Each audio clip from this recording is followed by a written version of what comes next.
All set? Good evening, everyone. We'll begin this briefing session by acknowledging the continuing connection of Aboriginal people to country, culture and community, including traditional custodians of this land, the Wadundji and the Kaniang people of the Noongar Nation, paying respects to elders past and present.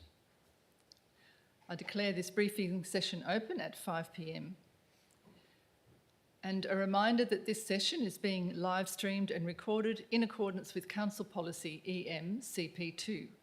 Members of the public are reminded that no other visual or audio recording of this meeting, by any other means, is allowed without the permission of the chairperson, whilst every endeavour has been made to only record those who are actively participating in the meeting. Loud comments or noises may be picked up in the recording. Agenda briefings are open to the public to attend, and following a change in the agenda briefing format, to participate through deputations. However, public question time, petitions, presentations will all be made at the ordinary council meeting to be held next week. During the agenda briefing, there will be no debate-style discussion, which will also take place at the ordinary council meeting when the matter is set for decision. Attending tonight, we have Councillor John Bailey, Councillor Anita Lindeman, Councillor Alexis Davey, Councillor Alex Purick, Councillor Tyler Hall, who will be arriving later, and Councillor Amanda McNabb. You also have Councillor McCarthy, which is me. Staff present, we have CEO Nick O'Connor, Acting Director Finance and Corporate Lauren Clifford, Manager Development Services Michelle Dennis, Acting Director Finance and Corporate, I've just done, have I? Lauren Clifford, and Manager Financial Services Meta Hazeldine, Principal Planner Cecilia Muller, and Administration Officer Corporate Services Sam Farquhar. I welcome everyone in the public gallery and note that we have two past presidents in the gallery, which is Mr. Lejudici and Mr. Turia. Welcome. I also welcome everyone who's participating via live stream. That brings us to item 2.1, apologies, and Councillor Grant Patrick has given his apologies for the briefing. At item 3, announcements from the presiding member, I have just the one, and it's regarding the Theatre 180, who are presenting in collaboration with the WA Museum to present,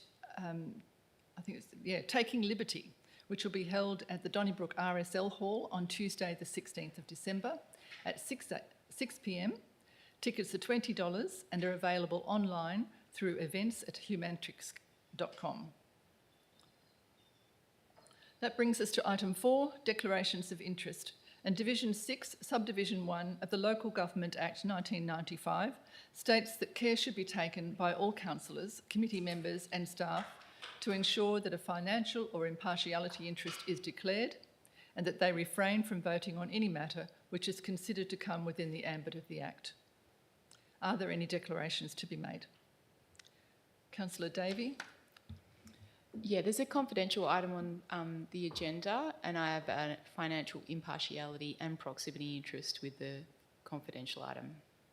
Thank you, Councillor Davey, and you'll leave the room for that matter. Thank you.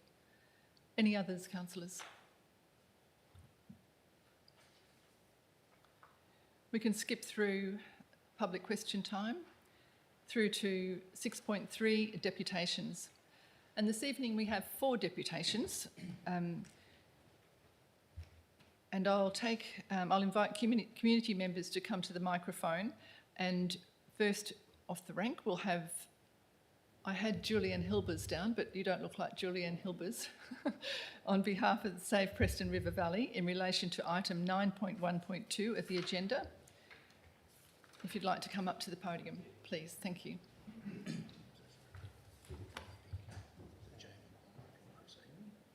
And so it's so we have Jay McCormick and Chris Amy, and if you could just state your name and where you live. Thank you.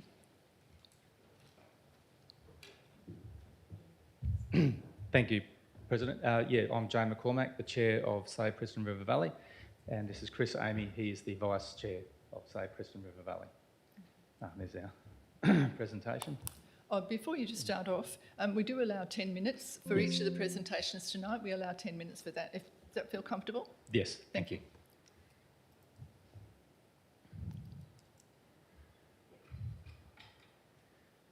So again, thank you, Executive, Councillors and President for having us for this deputation. This is really mainly for the benefit of the new councillors. We are Save Preston River Valley. We're in an association representing the Preston Valley against mining and major extractive industries. And yeah, we exist because we have a very strong, united community out in the Preston Valley. So I'm going to get through this as quick as I can because Chris needs to speak to the meat and veg content of our presentation. So there's our purpose. We're a volunteer group focusing on protecting the Preston River Valley for all those reasons. We have 128 members and within the Preston River Valley and 37 members without. That is a snapshot from a recently created video from the Promote Preston group, which we're very closely associated with. We have a very strong community out there, beautiful natural assets, and a really strong community that's willing to do what they can to protect it. Sorry, my button's up. There is a very basic map of what we consider the Preston River Valley, and that captures the localities as well as the catchment for the Preston River. Here are some beautiful photos. Now, Chris did explain to me, because I'm not familiar with the Rakaali, the top right there, that was photographed on the Preston River. That is a protected species, essentially a native water rat. That gives some beautiful native and natural examples of our ecosystems and biodiversity in the valley.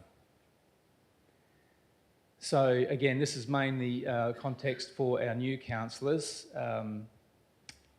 We've had 3 applications in this area for major extraction. The first extraction application, P22022, is actually on the very same land that this current application is. So where there were 72 written objections to council, 71 of 72 submissions objected to the gravel pit, and we were pleased to learn that the executive recommended to not approve, but then at that time we had a commissioner and not a council, and she explained to us in a private meeting prior to the council meeting that she was going to approve with conditions. So there was a second application which was made on lots essentially next door to the first application. 86 public submissions were received and 85 objected. So that's, yeah, a vast majority. The executive recommendation was to approve, but thankfully the councillors made a very considered decision to not approve that application. There was also a petition of 105 local residents. Oh, sorry, I've gone backwards. And here we are now with P25035, our current matter. There's 13 written submissions. So 12 of those 13 submissions object to the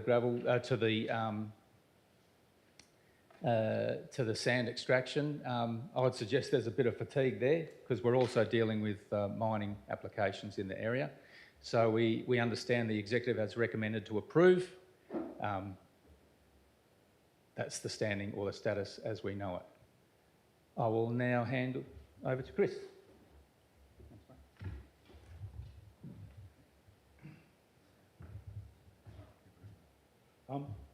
This is also for the new councillors, just to give them an understanding of what's going on. With regard to how we see things at this point in time, there's a state planning policy and the state planning policy for 2.5 for rural planning, section 4, policy objective states to support existing, expanded and future primary production through the protection of land, particularly priority agricultural land, and land required for animal premises and for the production of food. The current application for extraction of sand is zoned, the land is zoned priority agriculture. Section 5.1 of the same policy indicates protection of rural land and land uses. Subsection B states retaining land is identified as private agricultural land in a planning strategy or a scheme for that purpose.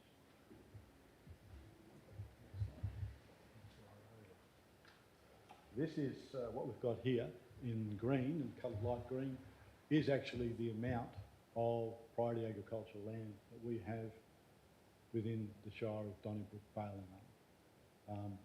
It shows that the area of priority agricultural land, in other words, high value land for things like food production, etc. in the future. And looking at that, I would suggest we have less than 10% of the total area that is actually zoned priority agricultural land for the future. Now, also for the councillors, this is about the hierarchy of documents in relation to these decisions. The public interest is maintained, it's codified in the following documents listed in order of primacy. The state planning policy comes first, the Planning Act comes second, the planning and regulations come third, and the local planning strategy and stream number 7 approved. And I must reiterate that this is for this matter. It comes in at a lower section. Now, all the Act, the regulations and schemes must be consistent with the objectives and measures outlined in the State Planning Policy 2.5. Where inconsistencies, state policy and statute take precedent. So in this circumstance, we consider that single value, opportunity value adding activities such as basic raw material extraction reduces the disturbed land capacity to preserve land zoning classification, and we do not think this is in the public interest. The unacceptable risk attendant to proposed activity, extractive industries, activities on future soil productivity was the basis for a council decision for refusing development, was a basis for the council decision refusing development application. P23002 on the adjacent lots. J is identified when those applications were made. Now, these are matters. This is a photos of our engaged and concerned community. These are part of the media campaign that we took with regard to the matter. We're very heavily involved in, as you can see, Lock the Gate to mining. But this was also with regard to these photos were taken around the time that P22022 was in play.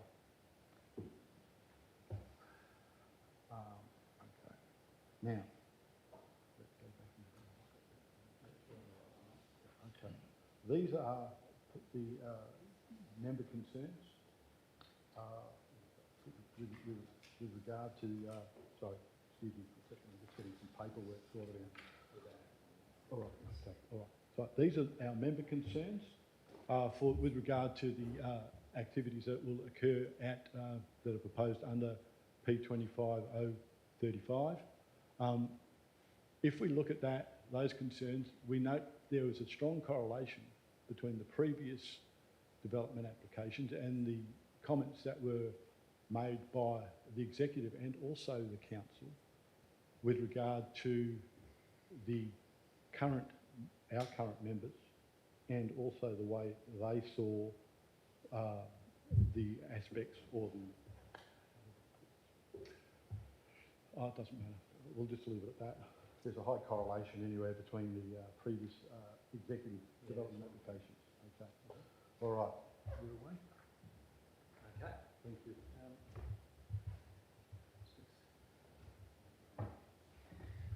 So it's obviously, or it's clear, our position.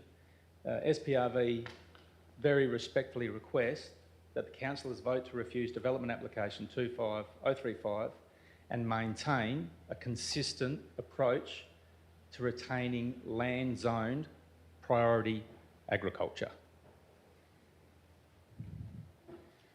So thank you for taking the time to listen to us, and we're very pleased to understand that your vision, which is a proud community enjoying our rural lifestyle, cultural heritage and natural environment, aligns almost perfectly with SPRV. So thank you very much. Thank you. Are you happy to take questions from councillors if we have any? Do If- councillors if have there any are questions? Councillor Davey? I just wanted to make note that I was an out-of-area member of this group until 2023, and I'm no longer. Right. I'm Okay. in that photo.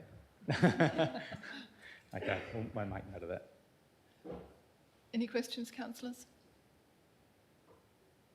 Councillor Lindemann. Thank you. Through the chair, just with SPRV member concerns, do you have that list that you can leave with us? Just for Yeah, me to yeah, refer to? I absolutely. didn't want to take a screenshot or anything. I just Yeah. needed to understand your concerns Yeah, on for- this. That was all I needed. For any councillors, you especially, if you want any information from us, I hope we demonstrate that we're very educated in this area, and we are happy to provide any information that we have at our disposal to anyone. So absolutely, Anita. If you could give us your presentation, if you could send that to us, that'd be excellent. Yes. Thank you. Okay. Is that right? Okay. Thank you. Thank you. Okay. I We've think got to go to actually our we already meeting. have it according to Sam. Yeah, we've already got it. Sorry, Councillor Lindemann. I did have a second question to the chair, if I may. I just wanted to ask you, currently there is already extraction there. So what will be occurring, from my understanding, is that there will be extraction of sand as well as gravel. As it's already there, what are your concerns predominantly for that to happen? I guess it's a compounding of an issue that we really didn't want in the first place. Why make the wound deeper? That's our concern, and we will always take the stance if there's anything which I guess threatens our position within the valley, we're going to make a stand on it and make our position known. So we don't want to make a bad situation worse. Oh, thank you. Thank you. Any further questions? Okay, Thank you. thank you. In relation to item 9.1.1, Mr Jonathan Ward was presenting.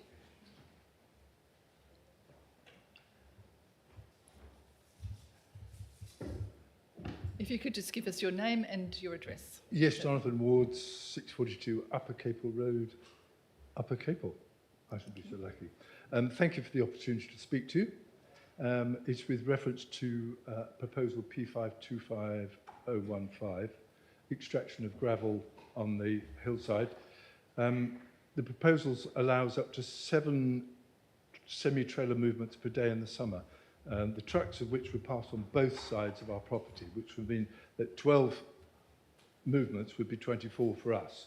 The Hall Road is a gravel track, which is already dusty, and it's difficult to keep the dust down. We actually run a specialised equestrian facility for disabled, semi-disabled and novice riders within 300 metres of the extraction area. And we're looking for some mitigation for assistance over some of the potential possible disruptive process that this may cause. Obviously, crushing activities above us will generate noise and vibration and fine dust, which will travel directly downwind, as we are downwind, to where we are, and potentially overwhelm sensitive clients and distress the horses. The next other problem is that the Upper Capel Road is a designated tourist route and not very suitable for semi-trucks of this sort of volume. The council have designated it as a tourist route, and in some places too dangerous to stop a school bus.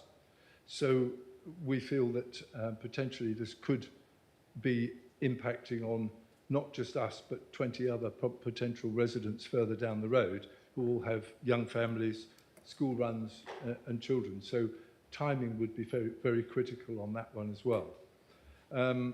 There's an alternative possibility route and some other mitigating processes that have not been offered. And the disappointing thing was that this potentially has been something that's been thought about, suggested and talked about for quite a long time before I bought the land, was not disclosed and has recently been put forward without any discussion or offer of discussion to ourselves about any mitigation process, which I find that's probably the greatest disappointment, was the lack of transparency. So having bought it as a fairly emotive purchase as a lifestyle, to have a fairly 80,000 cubic metre gravel mine within 300 metres of us is caused a degree of immediate distress.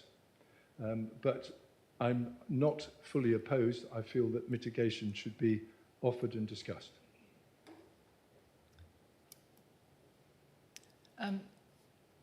If that's... Thank you. That's Yes. it. Would you be able to, would you like to answer some questions if, Of course, if councillors have absolutely. questions? Yep. Councillor Lindemann? Thank you, through the chair. Thanks very much. I just want to ask you, you said you were 300 metres. Is that your house or where you do It's the your question work? facility. Yep, okay.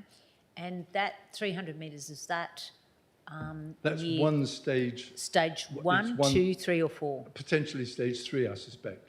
Which Okay, so it's is not the stage smallest 1 or one. 2 at this 1 and stage? 2 are on the other side of the hill. Yep, So potentially the mitigation is comfortable there. Stage 3 is the main discomfort because of Okay. its proximity and the fact that it's above us and will be a downhill event from in terms of prevalent wind. thank you. Councillor Davey? Thank you very much for your presentation. Could you run through specifically the mitigation measures that you would be seeking? So you did mention the preference for an alternative trucking route, but yeah, could you just mention what Yep. other things? The alternative trucking route could be taken out onto Goodwood Road, which would not be past any other houses at all. It would relieve the volume of semi-truck transport up Upper Capel Road. There are a lot of activities, cycles, vintage cars, motorbikes going up and down there, clubs having meetings on a regular basis. I myself have been nearly mown down by one of the DBCEC trucks moving gravel from further down from Dilly's Farm, and if you've taken out by one of those, there's no coming back from that. And that alternative route would alleviate a huge amount of pressure for anybody else further down the Upper Capel Road. And keeping the gravel crusher the other side of the hill as far down as possible would also reduce the vibration, the noise and the potential dust. I have a question. What would be the distance of the equestrian centre from zones 1 and 2? 500-600 metres, perhaps a little bit more. Thank you. And they are, one's on the top of the hill and the others are on the other side of the hill. So the impact would be less, considerably less, especially the zones on the other side of the hill. Stage 3 is the main problem, is the one which is coming down that side of the hill towards the equestrian facility. Thank you. Any other questions, councillors? Okay, then. Well, thank you very Grand. much for your presentation. Thank you. Thank you.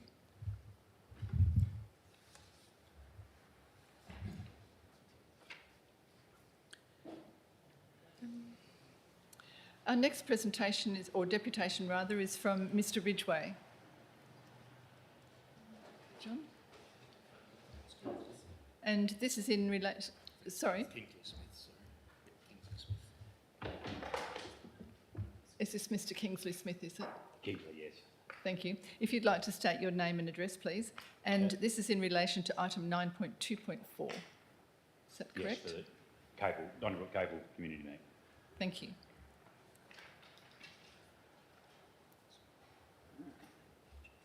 Hey, so my name is Kingsley Smith.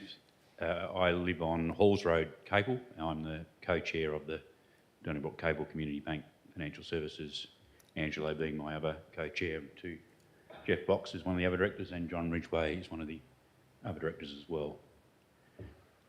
So I'm here to speak on behalf of the bank to hopefully encourage you to sell us our premises that we currently lease from yourselves. Conscious that some people are, Shire councillors are either new to the Shire or perhaps even to the area.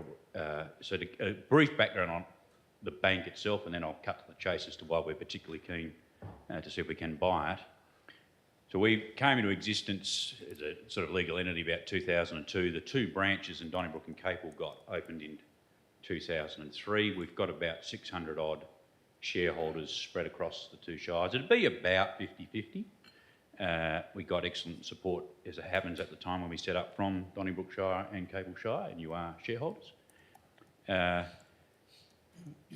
We make, back of envelope numbers, sort of 450, 500 grand in a, if I say a normal year.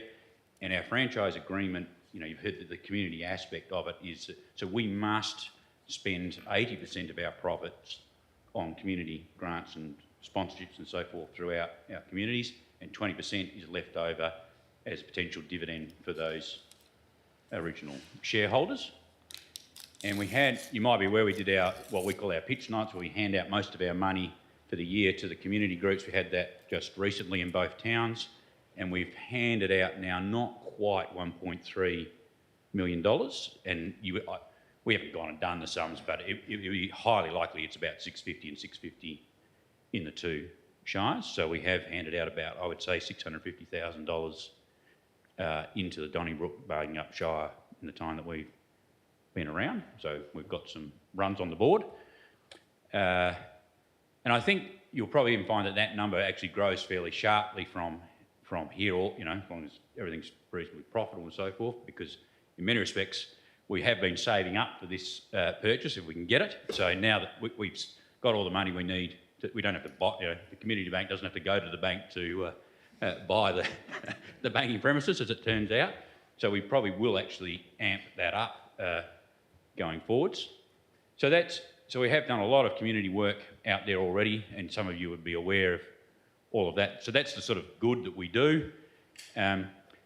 Why we are, I guess, in a sense, particularly interested in getting this property, and why it matters so much to us is, again, with the franchise agreement, we have something that's called the single purpose clause. So all we can do is run a community bank. We can't, at this point, go and run a pub as well or something like that. And also, by the nature of being a bank, we can't go and get our IT services from Bill Bloggs up the road or whatever else because of the security and all the rest. So we don't have very much discretion in what we can spend our money on and control our costs, you might say, in a sense. And after labour, our biggest cost pretty much is rent. So for us, it's the one big cost that we could eliminate out of our cost structure that we've got some sort of possibility and control over. So if we were to succeed in doing, ballpark figures, say 40,000 in rent, the great part, I think, for the Shire is, of course, that means we would make a bigger profit. 80% of that profit would have to go back out to Donnybrook and Barlingup Shire community groups and clubs and associations, and even the 20% bit, about half of that's going to go out to about 300 odd Donnybrook families as a dividend. So in a sense, I think you could almost say the Shire would be able to sort of eat its cake and keep it, and eat it too, because you would be able to sell this building to us, and then in a sense the money is still going out, which is what you do. The money is still going back out to the Donnybrook community via all the grants and applications that we do. So in a sense, given it, you're the organisation that people sort of come to when they want some money to do something, and we're probably the largest local one that sort of contributes a bit into that process.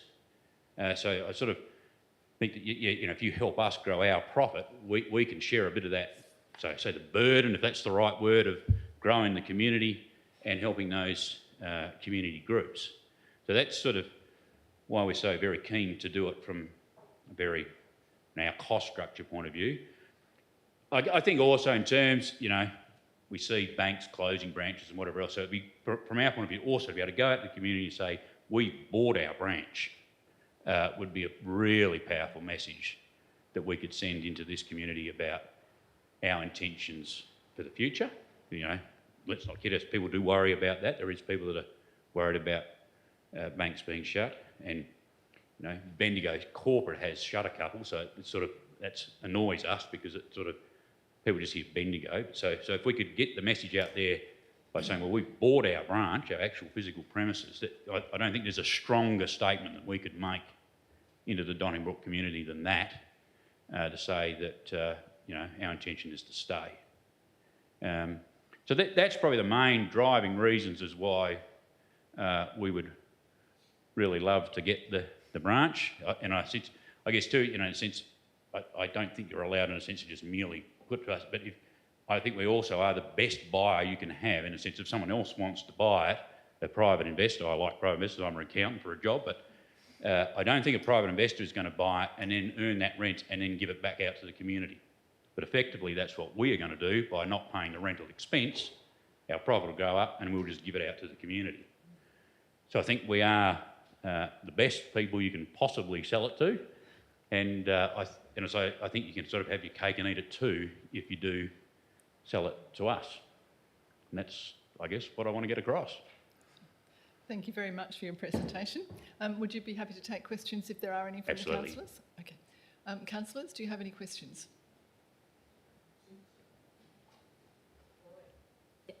Councillor Davey. So the decision, is it the board who decides which community groups are funded? Yes, that's correct. Yes. And is there a set of criteria? Yes, predominantly our money goes out through these so-called 2 pitch nights. So it will, a couple of times we might get something that happens halfway through the year, but generally we try to do it at the 2 pitch nights. So we'll go out to all the community groups, say our pitch night is coming up very shortly, send in your applications, here's your sorts of criteria that we're looking for, what you're doing, what you want the money for. They send in their applications. On the night, some of them will do the pitches, you know, kind of a little bit of a skit, I suppose you might say.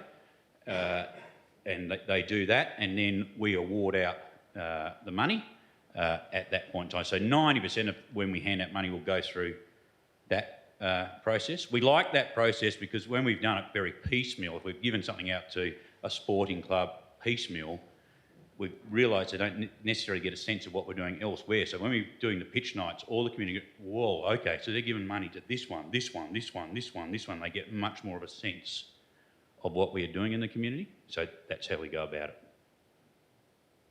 Councillor Lindeman. Thank you, through the chair. You have a working relationship and a lease agreement with the Chamber of Commerce. Yes. Would that be something that you're expecting to continue? Yes, that's straight up the middle for us. They're a community group, they're an important community group. We want to support them.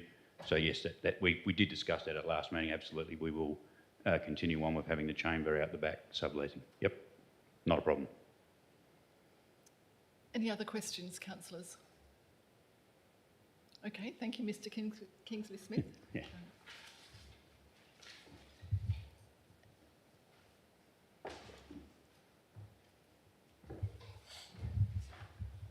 Our last presentation is from Mr. Legiudice regarding the clock tower proposal.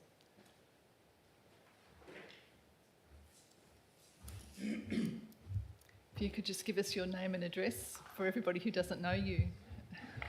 Let me adjust this mic, please. Thanks. My name's Angelo Legiudice and I live in or reside on 4409 Legiudice Road, Kirra. This deputation is in relation to 9.2. You've got 0.6 up there. I've got 0.7 in the agenda briefing papers. I'm not sure who's correct, but We'll go with clock tower proposal. It's in regards to the clock tower. Look, and this is mainly on I've had this presentation before to council and administration, but it's for the benefit of the new councillors as well. So, if you like, on behalf of the Clock Tower Committee, I thank council for the opportunity to present the deputation. Also thank the people that have taken time to respond to the public consultation. Some background history for this project is stone quarrying commenced in Donnybrook in August 1901 John Walker was one of the original early pioneers of Donnybrook stone quarrying. His wish for Donnybrook stone to be used to build a clock tower in Donnybrook. The descendants of John Walker are hoping to have his wishes realised. The structure is to commemorate the cultural significance, showcase Donnybrook stone and recognise the pioneers of quarrying and the significant contribution Donnybrook stone has made to so many building projects. Donnybrook has been used on many projects and buildings in Donnybrook, around the state and exported overseas. It is a strong and resilient product and with low maintenance qualities and magnificent colours. A QR code will be developed for the plaque so that the many stories and pictures of built projects can be accessed through this medium. This proposed project was first raised with acting CEO Tim Clinch in August 2024. Since then, we have presented to administration and councillors on 2 separate occasions in 2025.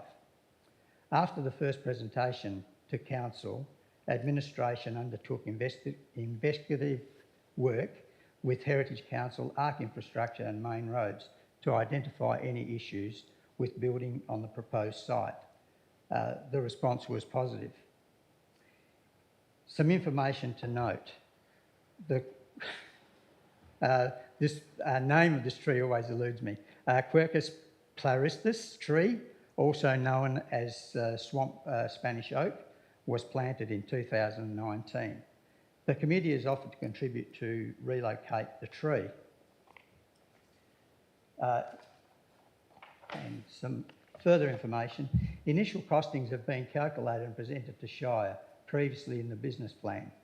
If the project and proposed site is approved, we will provide a fully itemised costing on the project. Project funding will come from various sources with no cost to council ratepayers. Project would not commence until such time that all funding for the project costs has been realised.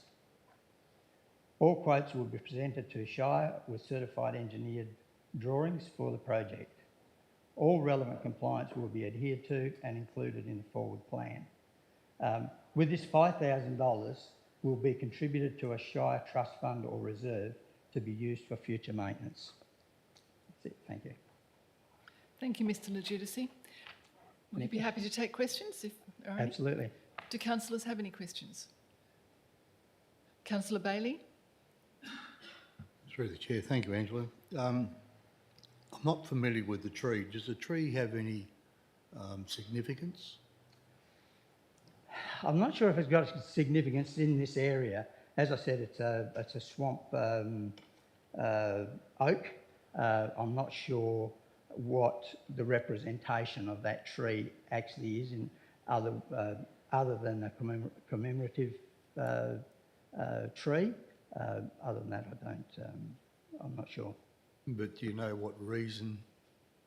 Oh, the reason that the tree was planted in 2019 was to recognise the rebuilding of the main road through the Shire, through the business district. So which was in 2000.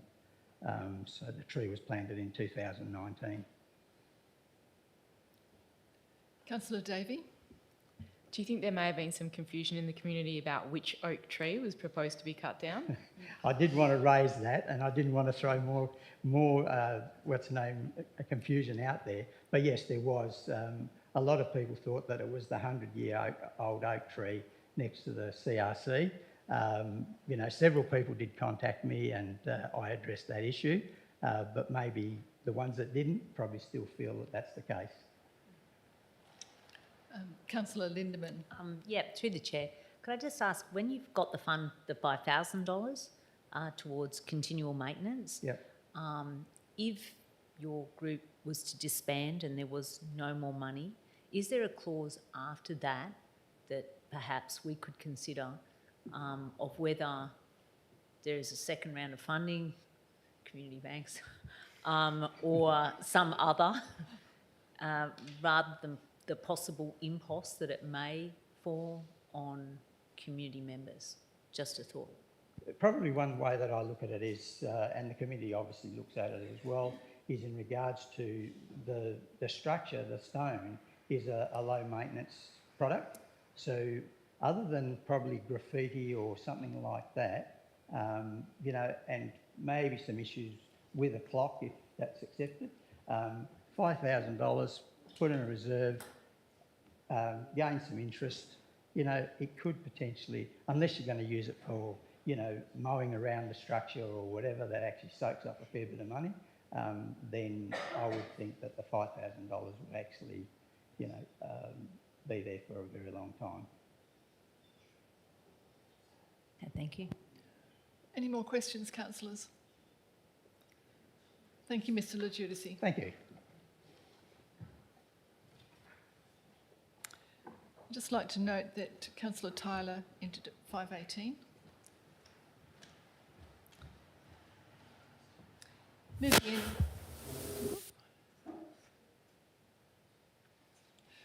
So councillors, will move on to the confirmation of minutes, item 7. Firstly, the ordinary council meeting. Are there any questions? The special council meeting, any questions?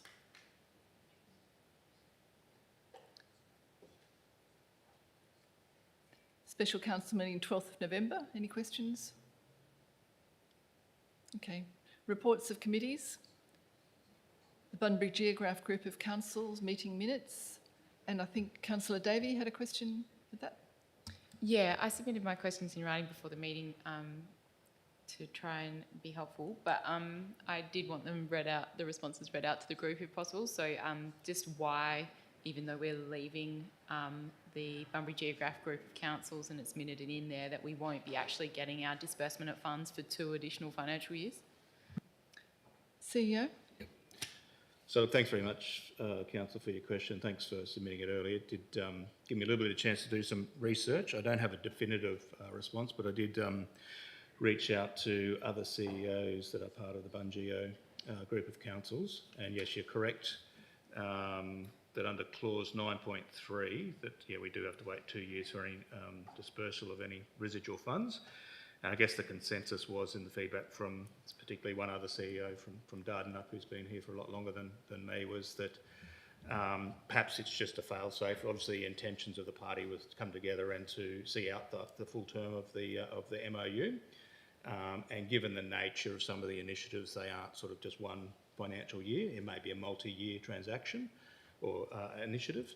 So the intention was, from what we can deduce anyway, is that in the event that there is quite a large-scale multi-year regional initiative, that indeed that does go over a number of years.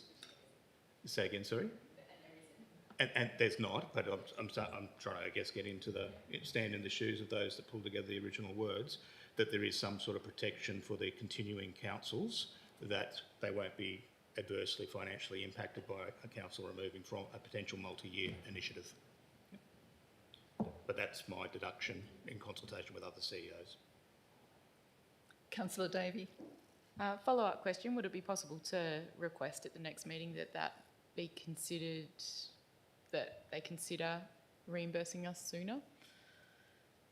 If that's the will of council, yes, I'm happy to make that request, yes. Thank you. Any other questions, councillors? On that one? Okay. We move now on to the reports of officers. In first report, so the Director of Operations at 9.1 and 9.1.1, Development Application P25015, Extractive Industry, Gravel, Lot 77, Upper Capel Road, Upper Capel. Cecilia Mueller, Principal Planner, would you like to introduce the item? Yes, thank you, President. Can you hear me? Is this on? Oh. Just pull that towards you a little bit. Yep.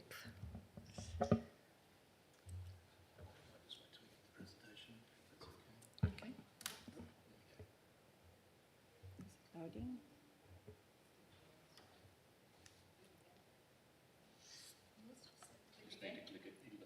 Oh, we have to. Do you want me to click?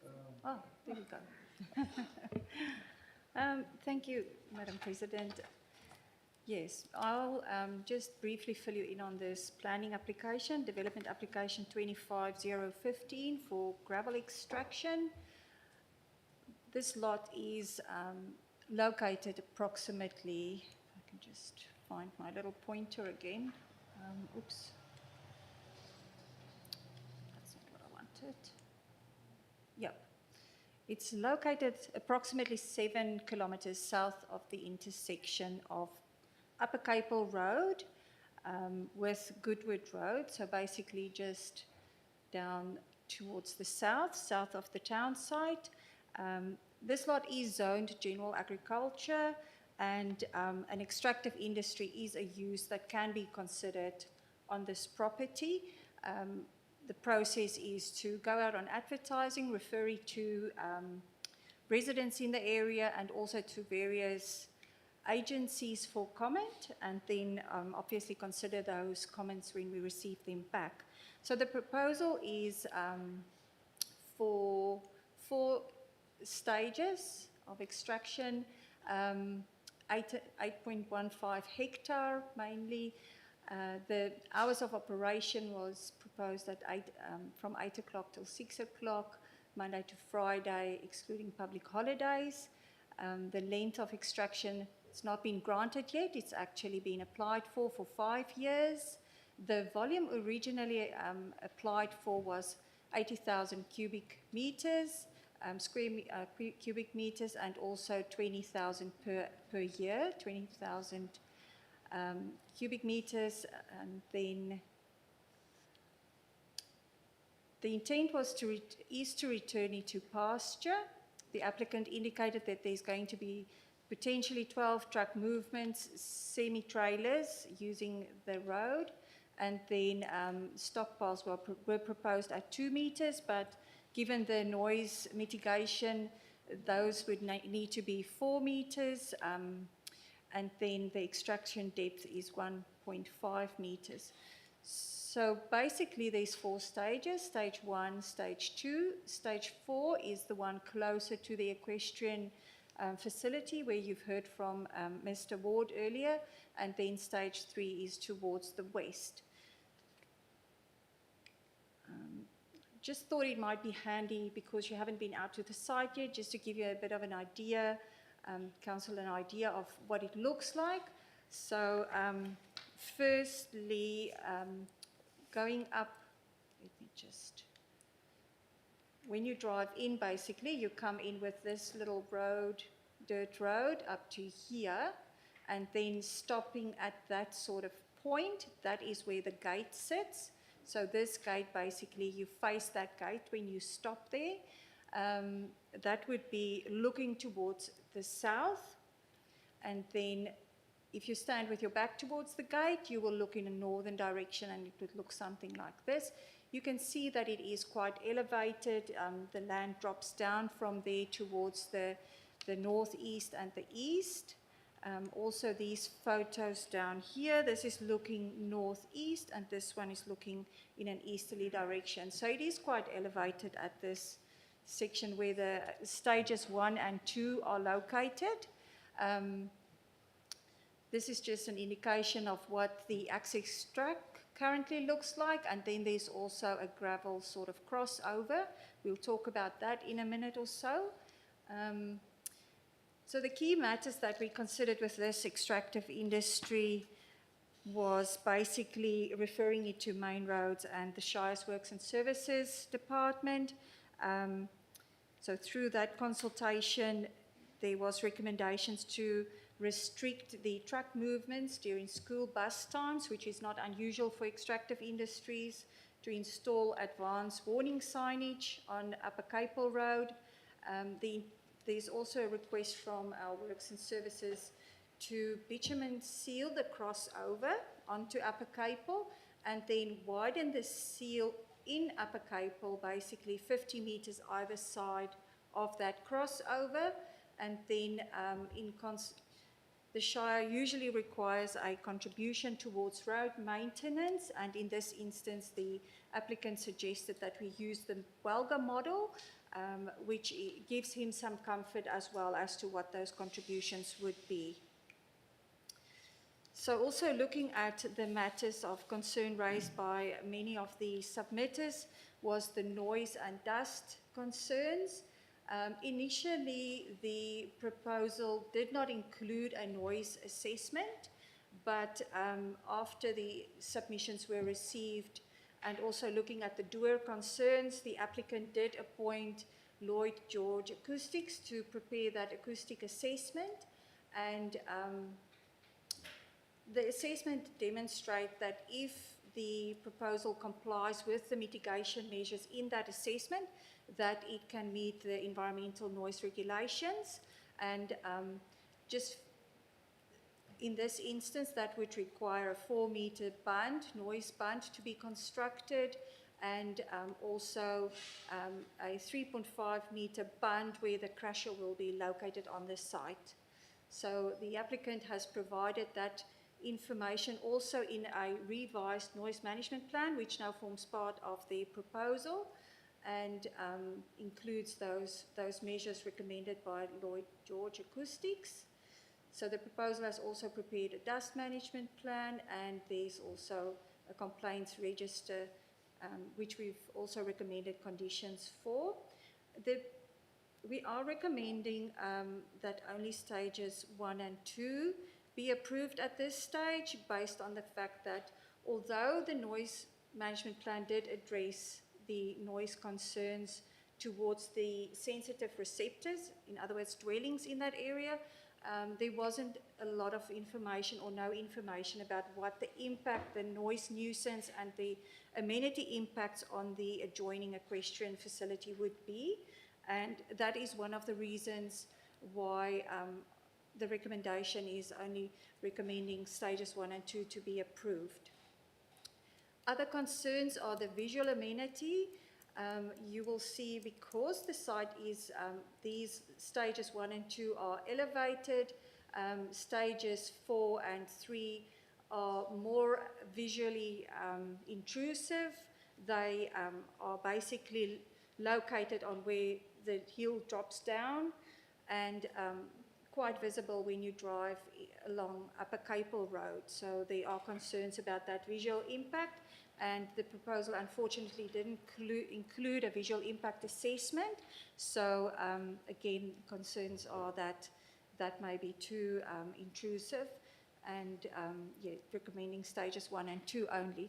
Also regarding the groundwater, the comments received from Department of Primary Industries and DOER have both raised concerns about stages 3 and 4 because they are on the lower lying area, and there's concerns that they wouldn't meet that 0.5 meter separation to groundwater. So again, that is a reason for just supporting stages 1 and 2, which are quite high. They're basically close to 20 meters higher to where the river is. So it gives them a bit of elevation, and further consultation, which we will talk about, some questions that we've received from Councillor Davey later. But one of the matters that DOER has confirmed is that the risk is low, that those 2 stages would impact the groundwater. Just looking at the recommended conditions for this development approval, stages, originally the proposal was 80,000 cubic cubes, and then 20,000 per year. Based on the fact that we're only proposing or recommending stages 1 and 2 to be approved, those figures have been reduced. They're there in yellow as well. The report has not been updated with regard to the total amount, so I still need to arrange that with governance, but the tonnage, the 16,000 tonnes per year, have been indicated in the recommendation.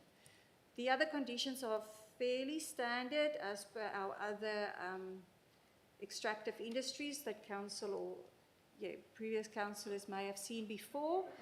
So there's not anything other than just the bitumen seal of the driveway, the crossover, and the road maintenance contribution. Other conditions are fairly standard. Just matters for council to consider is that, yes, there have been some neighbour objections received. Concerns have been raised by DPIRD and DOER, and that's why the officer recommendation is, or the exec recommendation is, to approve stages 1 and 2 only. If the applicant wished to proceed with stages 3 and 4, they could come back later, provide us with these additional information, and that can then again be referred out to the community and the departments and further considered at that point. Other than that, the conditions, as I've mentioned, are considered best practice and consistent with other extractive industries, and just reminding council that each application needs to be considered on its own merits. Thank you. Oh, sorry, you're still going? Just wanted to mention that Michelle was going to read the questions Councillor Davey provided earlier today. Thank you. Thank you.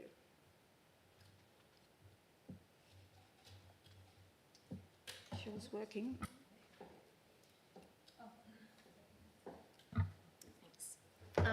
Thank you, Madam President. I'm not sure which is the best way. Did you want Councillor Davey to read her question and us answer, or what would you prefer? Whatever you like, Councillor Davey. Yeah, I'm happy to read them. I feel like there's some benefit in people in the gallery and people online being able to hear the questions that have been asked in advance of the meeting. So I had questions around water, dust, rehab and noise. So the main ones were around water. So you said that DWER was supportive of stage 1 and 2 proceeding, despite there only being like one bore up near that area and only having 1 year's worth of data. So I just wanted you to point us in the direction of where DWER stated that they were happy with that. Thank you, Councillor. So I think the question we got sent today also asked about where DPIRD's comments were in relation to that.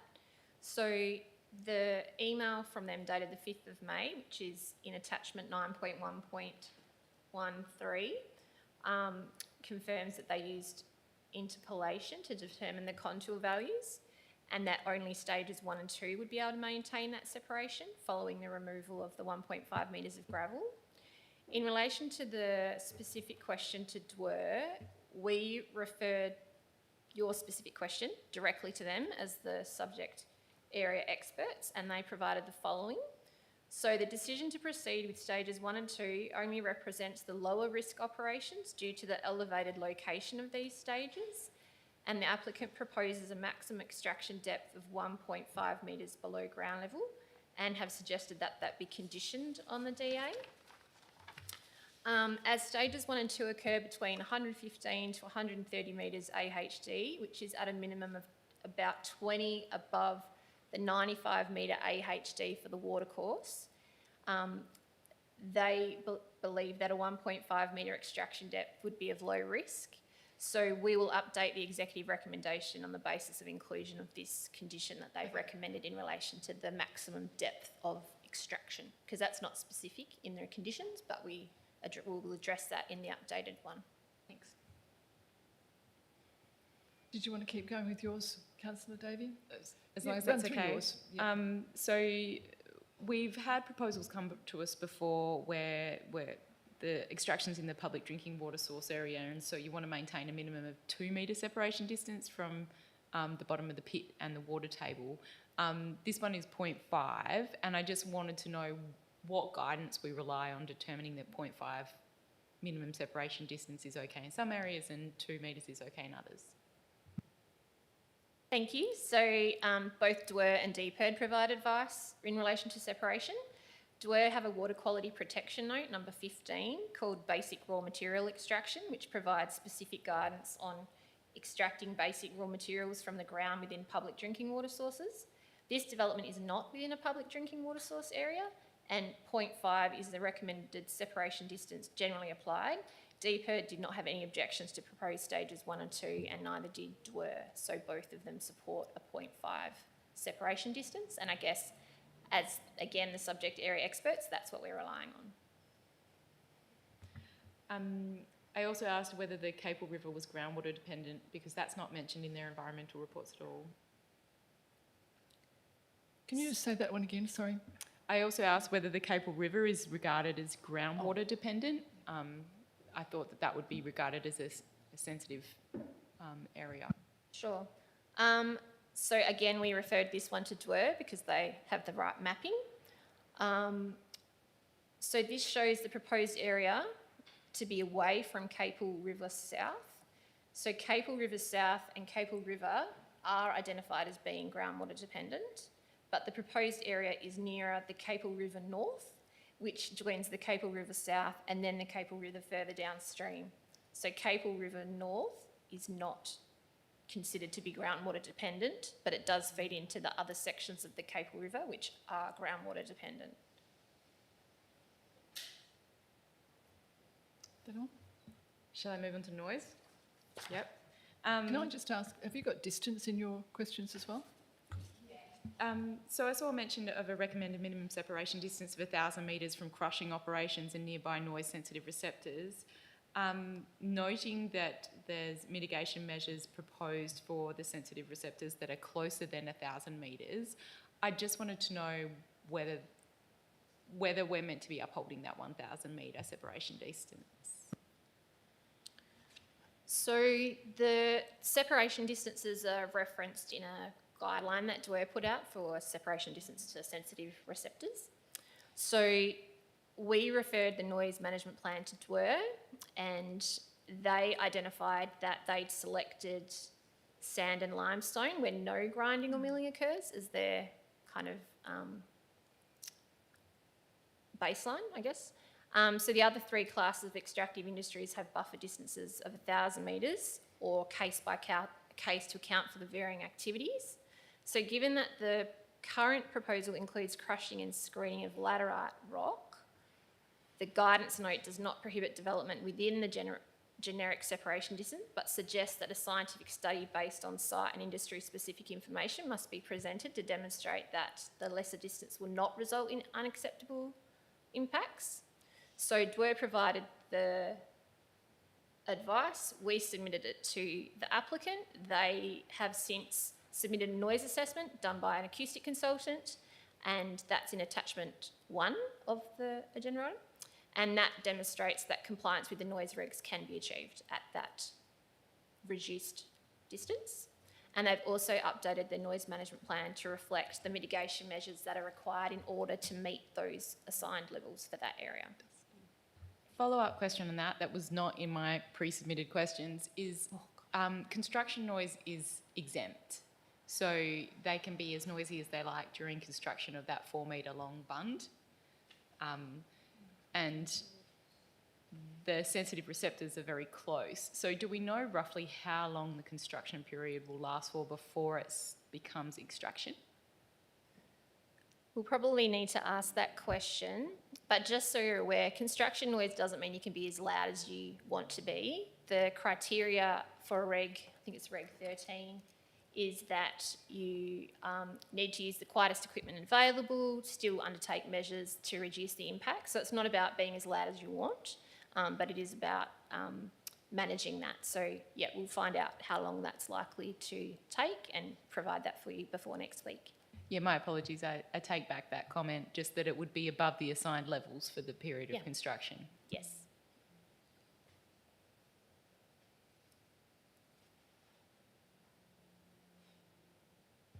So my next question was, will there be measurement of noise levels at sensitive receptors to confirm that the 3.5 to 4 metre bund around crushing operations has been effective, ensuring the assigned levels aren't being exceeded?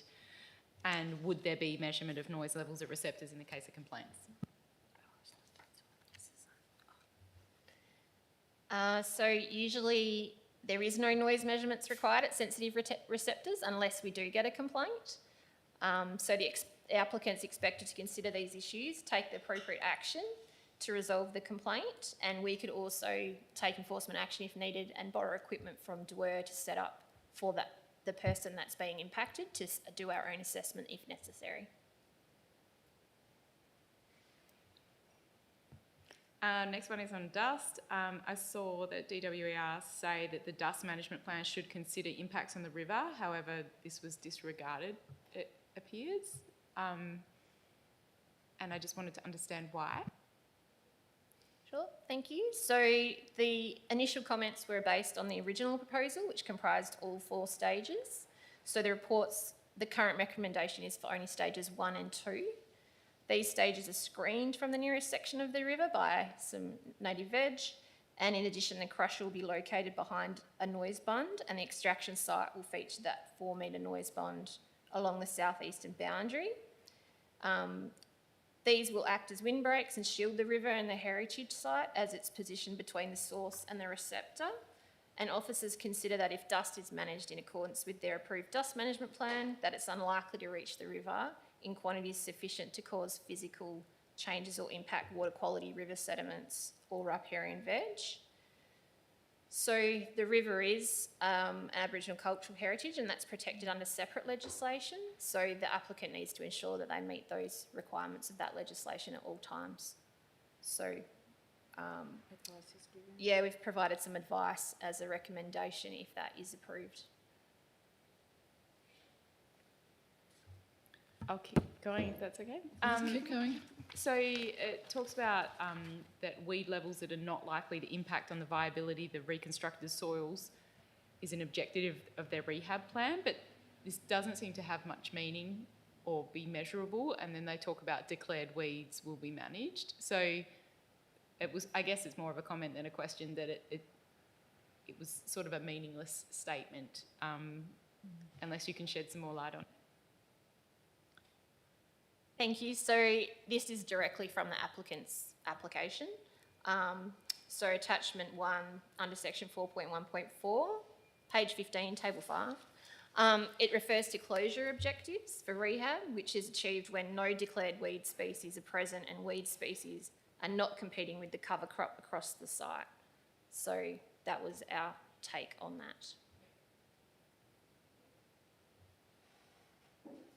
I did have one more, if that's okay. Your advice around the Aboriginal Heritage Act, has that been through a lawyer? Just because it seems to put the onus on, should you disturb a site, you should stop work, rather than you should be undertaking sufficient due diligence to avoid the disturbance of the site in the first place.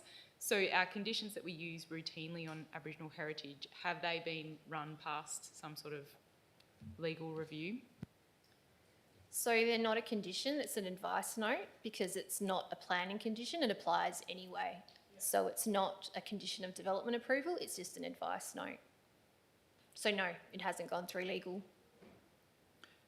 Just to, Sorry, President, just to add to that, it is because it's separate legislation. We do not have to cover it under the conditions of the development approval. And excuse me, can I just pop in? On that note, I think it was DWER noted that the Aboriginal heritage site should be a sensitive recipient, and I was wondering whether that was picked up in. I still saw that there was only the 5 homes as sensitive recipients, but they wanted that listed as one as well. So we've sort of covered that by Councillor Davies' question in relation to dust. That's more the sensitive receptor. For noise, no one's there. For dust? Yeah, it's for dust. So that's where, because we're only proposing to support stages 1 and 2, we believe that that's addressed through the separation, the windbreak and that sort of thing. So that's why the support for 1 and 2 only. Councillor Lindeman, thank you. Thank you. Through the chair, I just want to check with you, has this property ever been used previously for extraction at all? Thank you, Councillor. So we are aware that there was a complaint made regarding some vehicle movements recently. So back in 2022, the then landowner applied to council or requested some advice of the Shire staff in relation to removing some rock crops.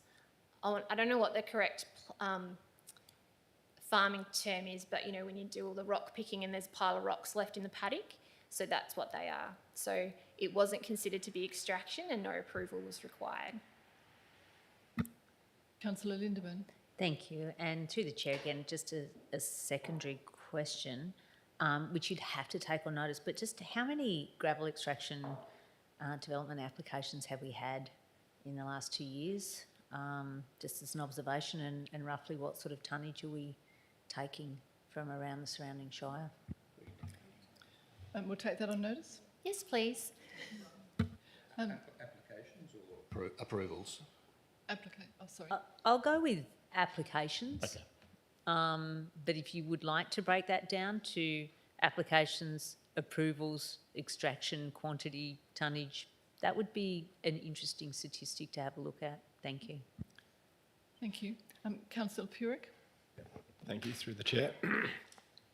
Just in regard to the trucks coming through town, have any alternatives been looked at so that the trucks won't be travelling through residential areas, particularly Emerald and Marmion Street?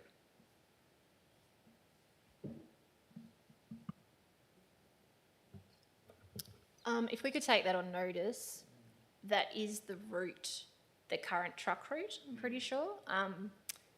Ross would have known that off the top of his head, so if we can just take that on notice, we'll get back to you on that. Just on that one, DWER noted it as well and suggested there might have been an opportunity to also send an opportunity to respond to residents in that area. Is that right?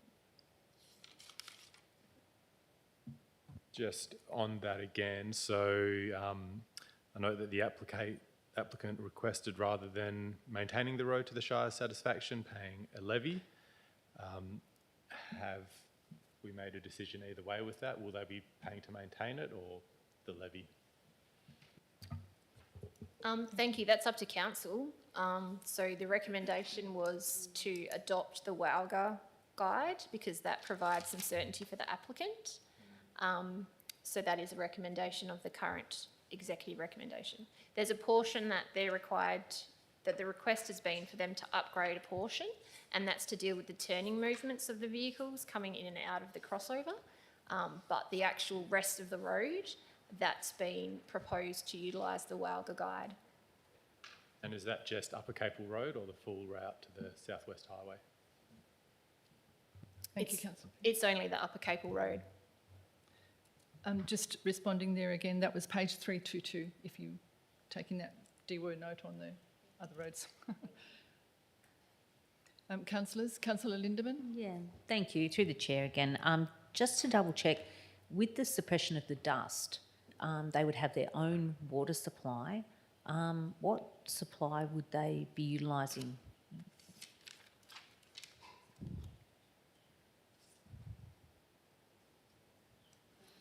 Through the chair, the applicant has provided some information about licensing. I don't have it here with me at the moment, but I can send that through and take that on notice and provide the correct information, but I'm sure that they have addressed that, yeah. Thank you. So just to clarify that there would be some indication where their water source was. Okay, thank you.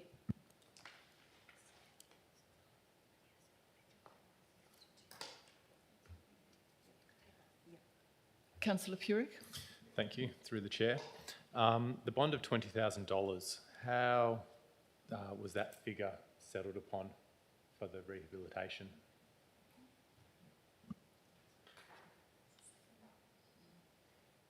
We have applied the 20,000 on most or all the applications that we've seen. There has been a lot of talk about whether that is sufficient for rehabilitation. And it is something that we are going to look at when we consider the extractive industry local law, when that is coming up for revision soon.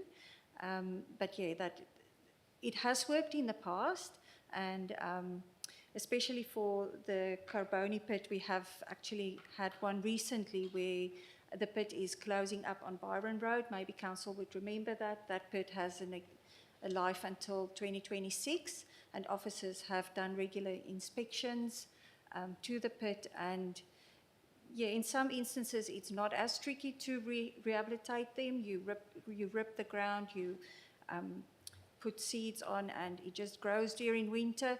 Other pits are more tricky where where there's different batters that needs to be created. So, but it's definitely something that we are going to look at in future. But the land where it is at the moment is quite flat. So I suppose in that sense it does give a little bit of comfort that it appears that it should be sufficient. And it's just, the expectation would be of the landowner to rehabilitate the land properly as per his rehabilitation plan. But at the end of the day, that is just a little bit of, holding that money to make sure that it happens. And then when officers and landowners are satisfied that it has occurred in accordance with the rehabilitation plan, then the bond or the guarantee is returned. I have another question. The current use of the land is for pasture and for crops, but in our responses we're talking about returning it just to pasture. Is that in line with any of the regulations? I think it's in this SP 2 point something or other. Yes, we're not returning it to crop. Are we returning it to crop? Is it able to produce crops? Thank you, Chair President. At this point, the different stages may be used differently. From the site visit, it appeared that stage 1 and 2, which the officer or the executive recommendation is supporting, that's actually, it appears that that has been used for pasture, but the other sections obviously form part of those crop circles, and they would have been used for crops. So if that answers your question.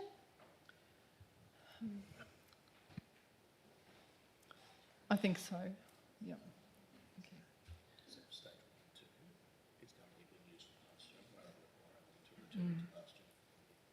Okay, thank you.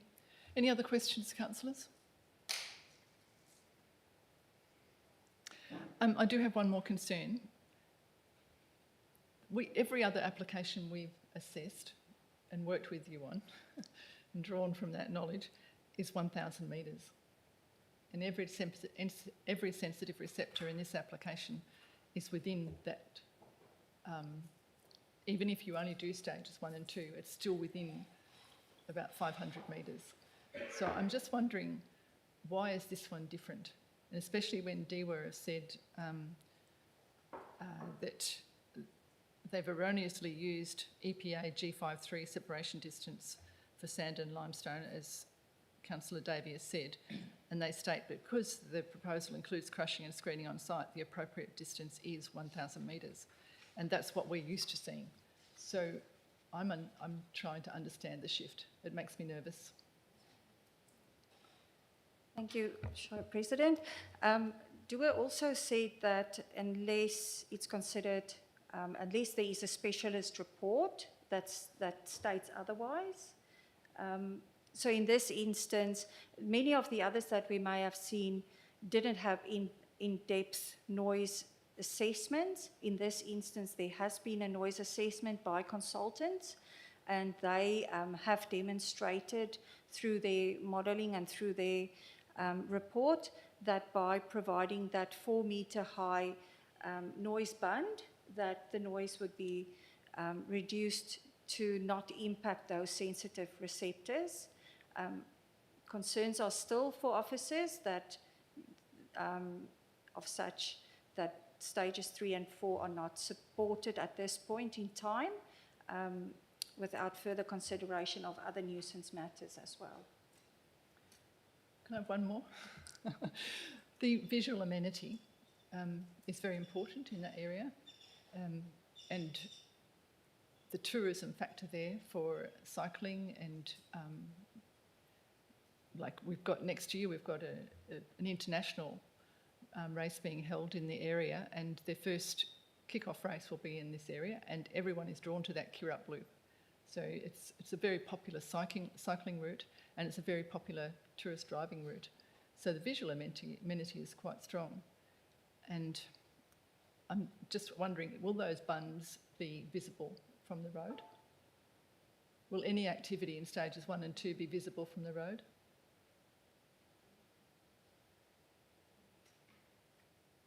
It's really difficult because there isn't a visual impact assessment, but having said that, as an officer that's been out there, it appears that stage 3 and 4 would definitely have a visual impact from where they are located on the site and the lay of the land and them sort of being on the hillside, where stages 1 and 2 are further on top of that hill.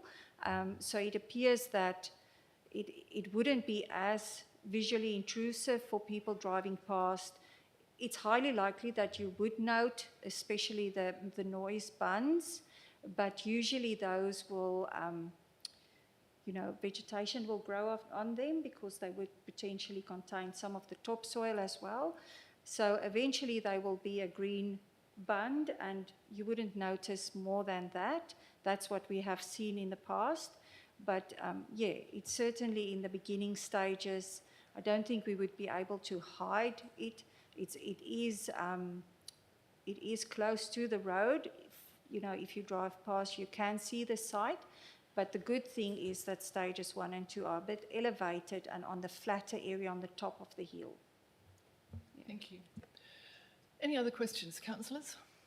Okay, thank you.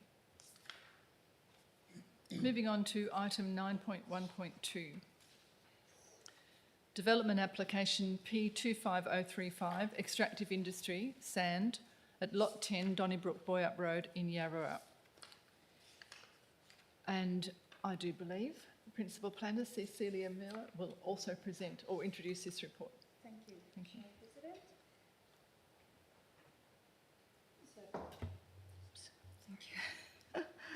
So item 9.1.2, that is the sand extraction site on lot 10, Donnybrook Boyabrook Road.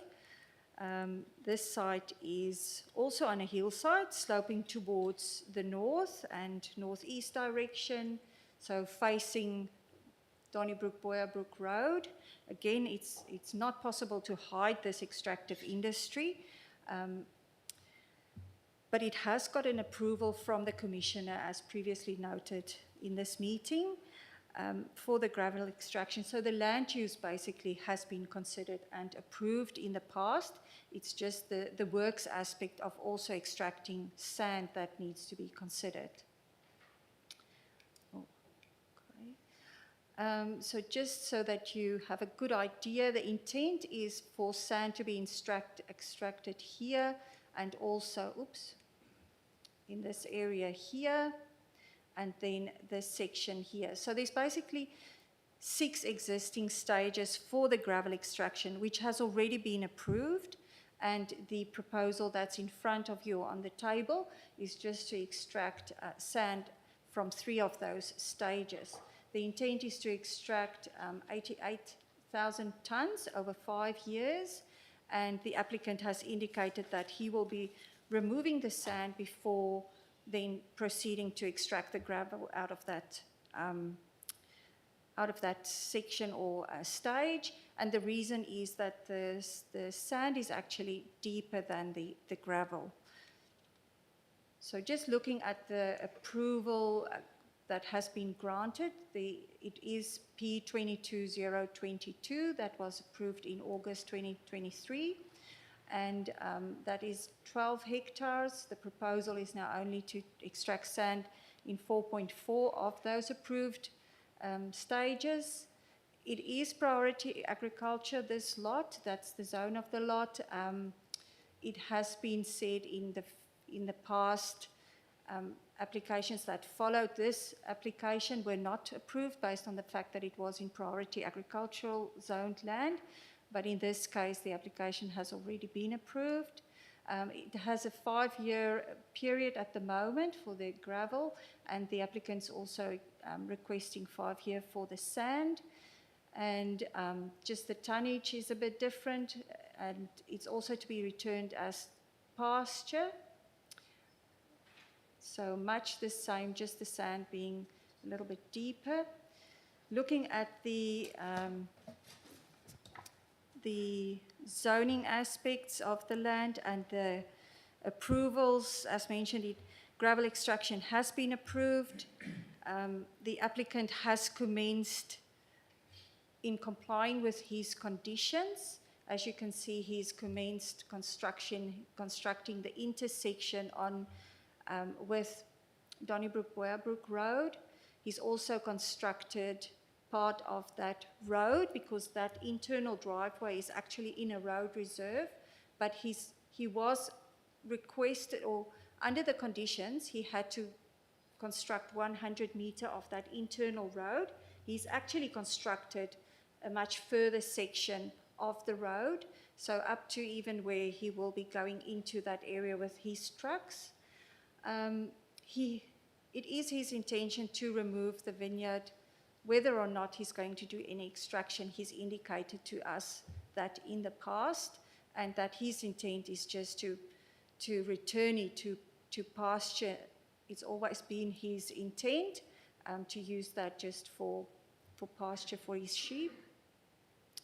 So with regard to the agricultural land, an agronomist report has been provided. It shows that at the end, if 20 centimetres of topsoil is returned and if 80 centimetres of sand is left in the ground, then there should be 1 metre of soil available that would be sufficient to accommodate agricultural activities in future. And then the sand is to be removed first, then the gravel. So there is a condition on the previous approval for the gravel, condition 22, that requires a post-extraction agronomist report to confirm the soil capabilities and that it can support an agricultural use. So even if the applicant goes and extract the sand and then extract the gravel and then rehabilitate it, at the end of the day, there is a condition that requires him to provide that agronomist report to us to ensure that he does the right thing. Regarding the environmental risk, in this instance, there is no vegetation to be cleared. The setback to vegetation is not applicable because, as you may have seen on these, only those 3 stages are being worked in, so where the actual vegetation is to the south is not being impacted by them. So there's no further concerns regarding that. Officers are proposing conditions to ensure ongoing compliance with all management plans and mitigation measures for dust and noise. And so those plans are to be implemented. Dewar did mention that they had concerns that the current noise management plan did not incorporate all of the mitigating measures proposed by Herring Storer in this instance. So the condition recommended is just for the applicant to update that noise management plan to ensure that all those mitigation measures are incorporated.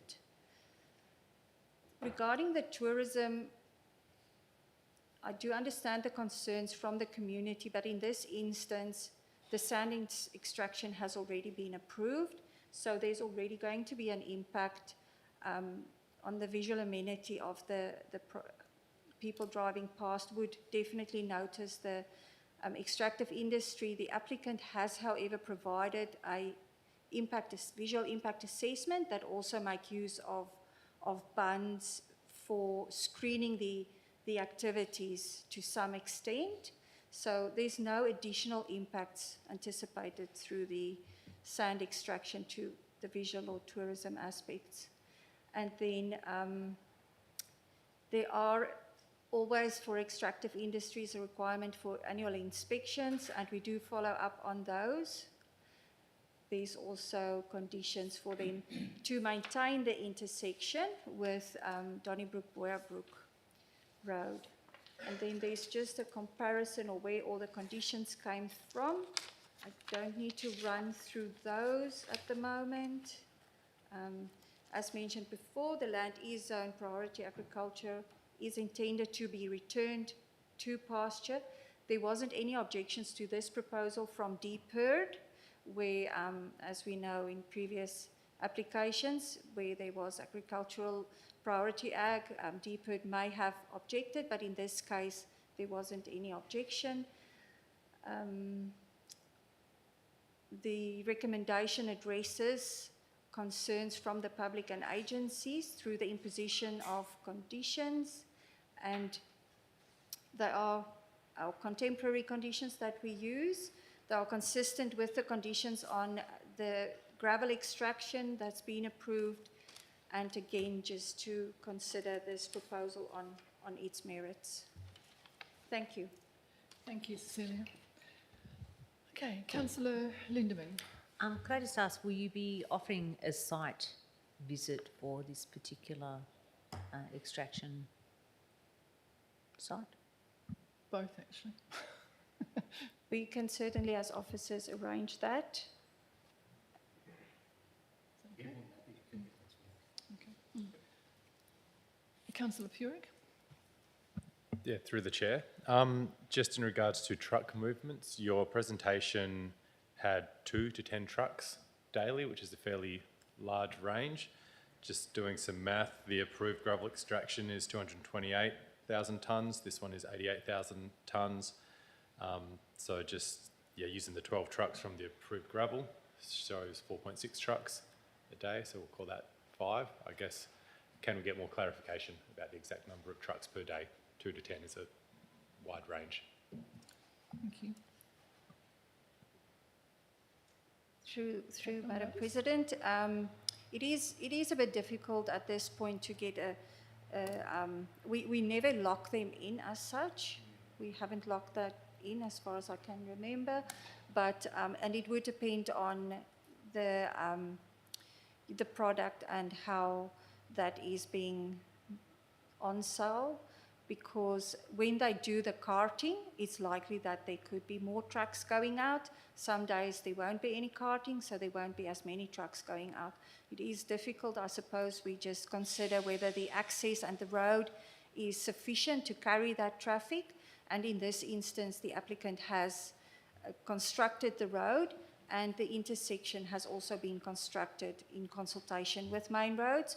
So no further concerns are raised because of the number of trucks. So. Thank you. Any other questions, councillors? Councillor Lindeman? Oh, sorry, Councillor Bailey. Okay, thank you. Through the chair, there was something under key issues, and it says questions raised about financial transparency, e.g. use of 300,000 collies, future fund grant and unrelated developments. My question is that relevant to this application, and should it even be in there if it is not substantiated? Thank you. Thank you. I consider that comment based on the previous reception centre. We've seen that proposal, it has been approved. That has been approved, and the applicant has the approval and a certain time frame to commence that development. Part of that approval required him to upgrade that same section of road that's been upgraded already. So from a planning point of view, it's considered that he has substantially commenced that development. So he could come back and provide us with a site plan and proceed with that development, but it's up to the applicant to manage that, and that's why I think the comment in the report says that that is not relevant. Councillor Lindeman. Sorry, just to clarify, it was just under key issues, and there's it's a dot point that says questions raised about financial transparency, e.g. use of 300.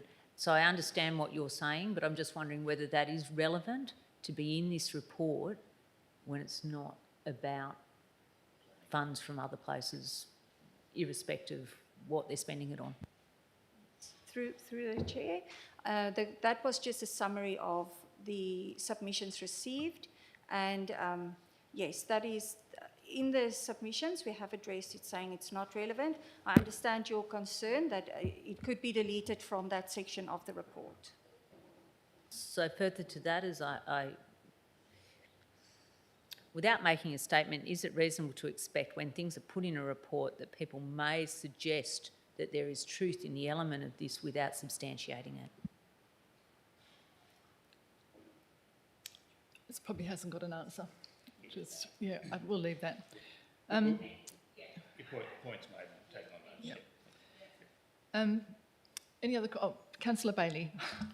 Through the chair, the Preston Valley is some of our prettiest land in our whole shire, tourist attraction. But realistically, what power do we have to limit the activities of quarries and that sort of stuff? Because it appears we have very little. Thank you, Councillor Bailey. That's a wide question. Would you like to take it on or no? Okay. I think Cecilia's comments earlier about assessing each application on its merit, that's where when we receive an application, it's assessed on its merit. So currently our town planning scheme is the tool that we use to assess that in conjunction with those state planning policies that were touched on in the presentation. And so yes, each is assessed on its merit. Thank you. Councillor Bailey. Yeah, I'm sorry, I didn't make myself clear. I don't mean what power do we have. I believe the last government or one of our councils rejected this policy out there, this program, and then the commissioner took it and accepted it. I'm just wondering how much weight the local government are putting on for resources like gravel and sand. So I'm starting to think that we have very little control of what will go out there in the long term. I can have a go No, if that's okay, Madam President. So the previous application, officers recommend, so this is all before our time, so the officer recommendation was to refuse the proposal, but the commissioner, acting as the council, determined that it was appropriate to approve it with conditions. So as far as it's a council decision, it's an advertised use, it's not as of right. So again, each application comes in, it's referred, and all of those submissions considered as part of the officer recommendation for council's consideration. Does that answer it? I was just going to say. thank you. I was just going to say, it probably just builds on what Ms Dennis has said through your chair, is that every application is judged on its merits, and when the officers undertake that assessment, they will look at the impacts, and then obviously the feedback will have due regard to the matters that are raised during the advertising process. But at the end of the day, it comes down to what's a reasonable decision in the circumstances and the application and response by council. So it is an approval with the conditions. Is there, that test of reasonable and relevant conditions. And then if it indeed that the applicant is aggrieved by whatever the decision of council is, it's then taken to SAT, and that reasonable and relevance will be the primary test as to council's decision and conditions. Yeah, through the chair, no, I accept all that. But let's say tomorrow council decided we were going to make that whole area a reserve. It was going to be maintained as rural tourism and housing development. I'm sure that the state government would jump all over us in that and wouldn't approve it. Have you got an answer? Yeah, sure. So to change, that would involve a change to the town planning scheme, and the final decision rests with the minister.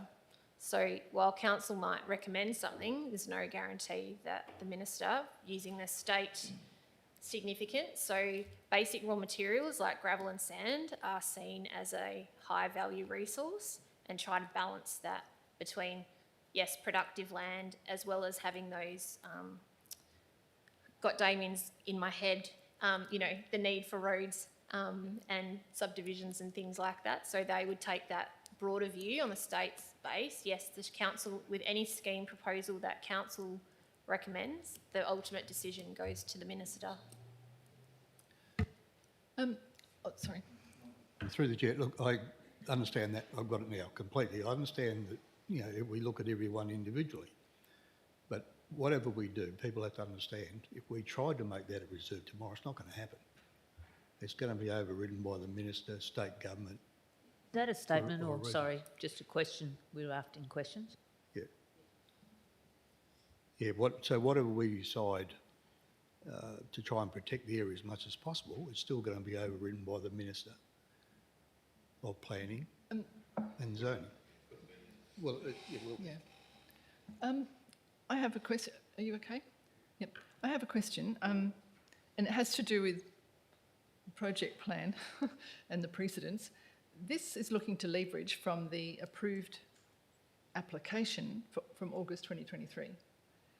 Yet they don't have, those conditions are not met yet, are they? There's no extractive industry licence yet? They're almost there. Yep. So, but they don't have an extractive licence yet? No, Shire President, they don't have one yet. They are very, very nearly there. Remember, they had so many conditions to comply with, and it took them a while to update all their plans because they had to update various information in all those plans.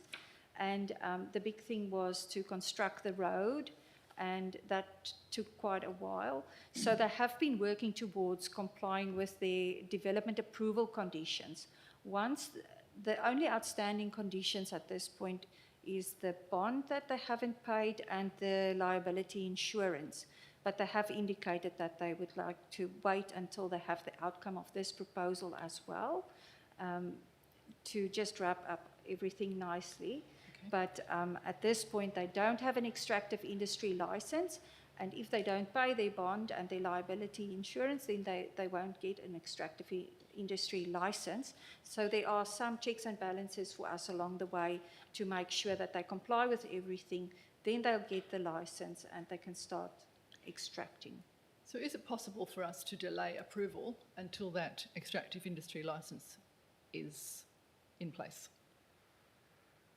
Thank you for the question. No, this application is a separate application and it's got its own time frame. It needs to be considered or refused or approved at this point, but it can't be deferred until another application progresses or commences or an extractive industry license is granted. This proposal will have its own extractive industry license for the sand extraction, and before they can get that license, they will also need to comply with the conditions of the recommendation at this. So a condition would be that it's approved, but on the basis, one of the conditions will be that the extractive licence is issued for the gravel. It is separate legislation, Shire President, it's separate legislation. So once the development application is approved and they've complied with their conditions, then the license can be granted. So there is a possibility that we could approve this and it would go ahead in the absence of gravel. There is that could be. There's nothing, because it is a separate application, but all the information that we have received, and even in the current application, they are also referring to the fact that they are going to do the sand extraction. So you look at the application that's on the table and the information that they have presented to us at that point, and that's how we make the assessment and the determination. So based on the information that they have provided, they have indicated that they are going to extract the sand and then proceed with the gravel extraction. Thank you, that's very clear. And my last question is, this soil was originally crop producing, and I think there must be a condition, is there, that it was able to be returned to pasture in the last one. So will the extraction of sand, on that principle, I think at SP, whatever it was, to return the soil to its previous condition, will the sand further degrade? And I suppose that's the agronomist's report, is it? Will this sand further degrade the soil? Because I have this vision of topsoil going onto bedrock and being mushy. Thank you, Shire President. The agronomist report that was lodged with the sand extraction state that topsoil needs to be, they estimated at 20 centimetres, and that at least 80 centimetres of sand need to be left in the land to ensure that there can be agricultural activities later on. That's all my questions, thank you. Thank you. Oh, Councillor Davey. I note that the agronomist report provides case studies from Europe, North America and New Zealand about the ability to return the soil to productive use, potentially even greater than what's there, including supporting rice. I was just wondering whether the applicant had suggested that they would be growing rice. No, as far as I've read the rehabilitation plan, it talks about returning it to pasture.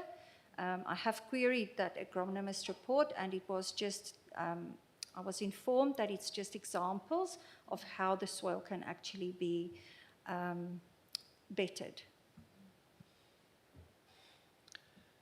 Councillor Purick. Yeah, one of the key issues in governance oversight and credibility is doubts about the Shire's capacity to monitor and enforce conditions effectively. What mechanisms does the Shire have to enforce these conditions? And have you had to enforce them previously?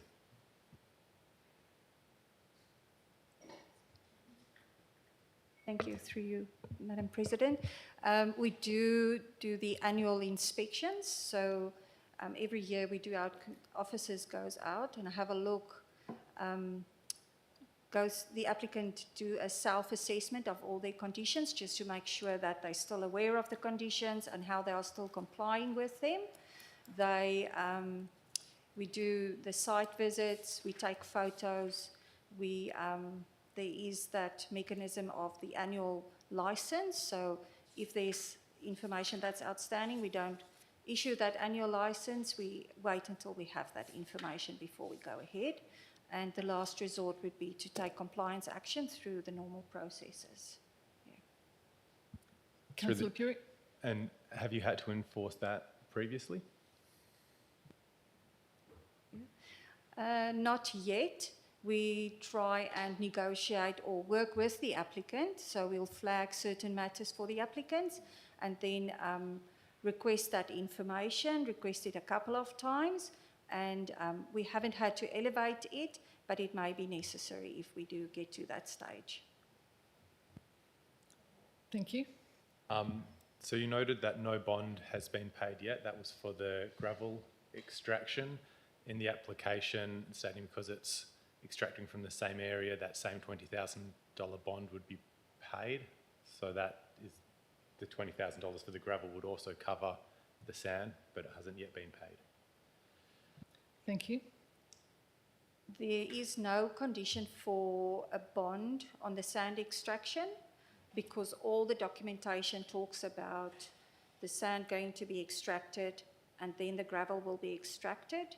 It could be seen as double dipping if we ask bond on each of them.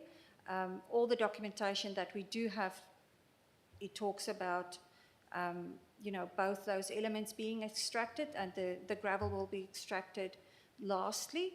Therefore, the bond is linked to the gravel extraction, and at that stage, after all the work has been done, then that will be returned. Is that contradicting assessing this in its own right? There we're linking the activities. Yeah. It is the same pit, it is the same operator. But we're looking at this in its own light. So anyway, that's debating, so we've stopped that. Any other questions, councillors? Yeah. Any other questions, councillors? Well done. And well done to our planners and our planning development manager development services. All right.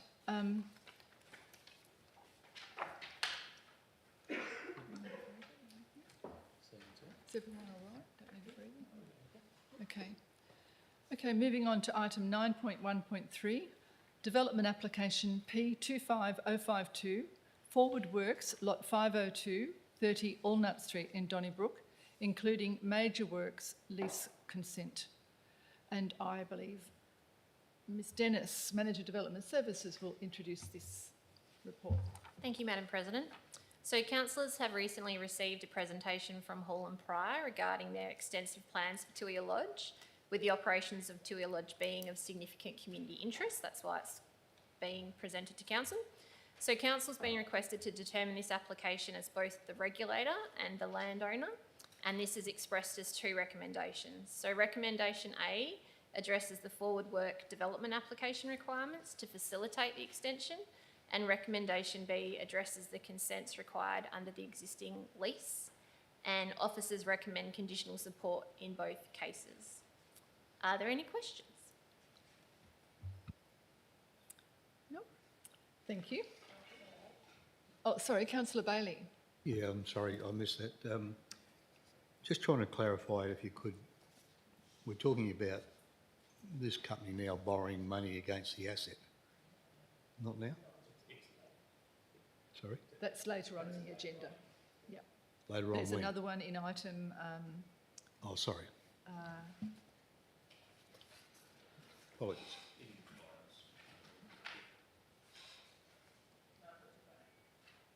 What is it? 9.2.8. Yeah. Okay. Okay. All right, then we'll move on to item 9.1.4, proposed road name change for Kirkpatrick Street in Beelarup. Fairly self-explanatory report. Councillors, are there any questions? Nope. And moving on to 9.2, Director of Finance and Corporate. 9.2.1, the schedule of accounts paid as at the 31st of October 2025. Welcome to the dais, Meta. Okay.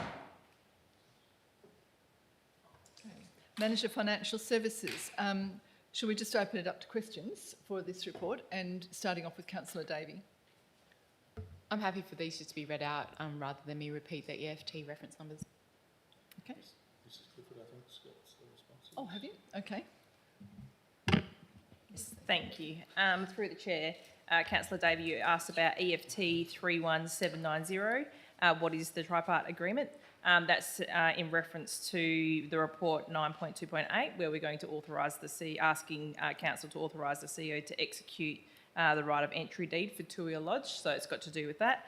And those associated costs will be on charge to Hall and Pryor as per the lease conditions. EFT 31835. You've asked, could we please host the Meet the Candidates sessions in one of our own facilities to save money on the additional election costs? These sessions are generally organised by the community groups. In the past, the Shire has supported these events by way of financial contribution, so I guess it'll just be up to that group and in discussions with them talking about where they might hold those events in the future. Sorry. Yep. EFT 31888, playground parts. You've asked for which playground? It's for the Apple Fun Park. There was some cableway seats, chains and rubber that were replaced that were unsafe. Any other questions, councillors?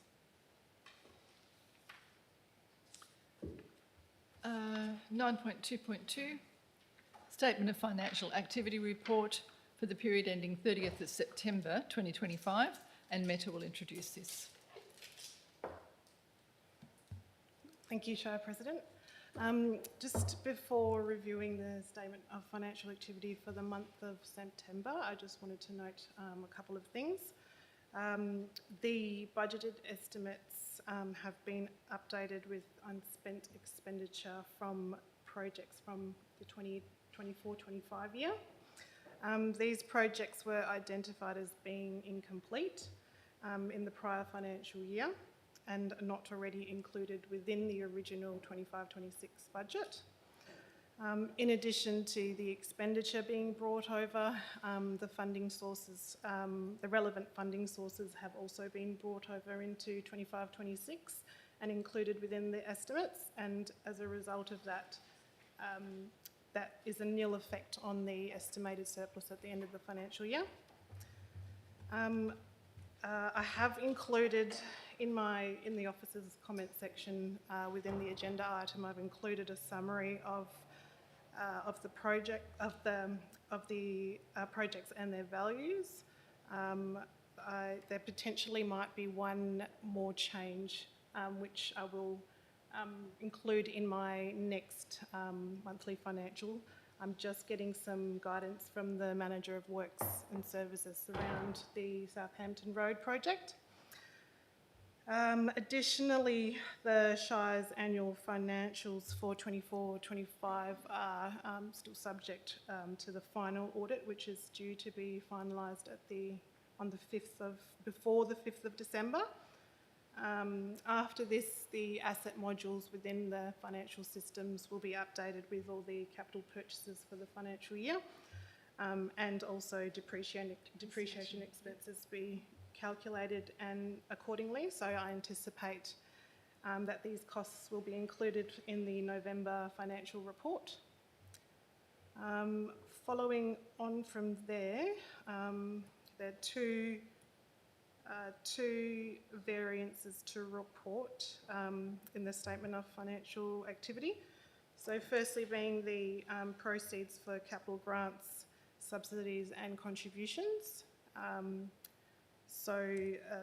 The figure is 42,000 less than the budgeted estimate. So my apologies, I've actually had a mistake on page 6 of the attachment. I've actually included in the wording that the income in the following areas are greater than estimated. However, it should be less, so I can provide an update on that for the OCM next week.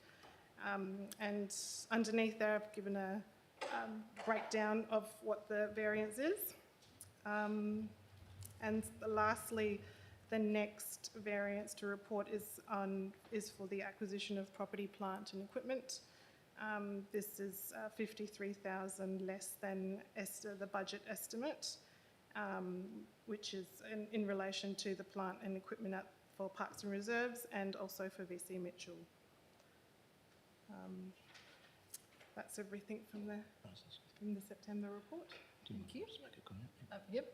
Probably just through you, Shire President, without going into the individual, I guess, transactions or the individual projects, maybe just circling back, Mrs Hazeldine, regarding the carry forwards, just generally speaking, would it be fair to say that a lot of those carry forwards are multi-year projects or contingent on other grants, or indeed, for example, Brookhampton Road was deferred because of the Irishtown Bridge fire? So do you mind maybe just giving a little bit more context to the councillors around some of the reasons behind some of those carryovers without going into the individual transactions or items? Councillor McNabb has just left the room at 6:57. Yes, so as part of the end of financial year process, I had met with the different managers and the responsible owners for the relevant projects, and there's various reasons as to why some of these projects haven't been completed. So with one of the bigger reasons being as a result of the Irishtown Bridge being repaired. A few of these projects have been delayed as a result of that. And just trying to think. Yes. Multi-year project and some of the funding coming in from the football club and that as well. Yeah? Yes, yes. So with VC Mitchell, there's still some funding from the Taliesin grant that is expected to be spent this financial year.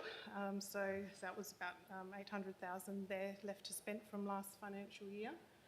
And then towards the end of last financial year, the Shire received the 160,000 Shire contribution from the football club. So that is going to be spent this financial year. So those being the big ones.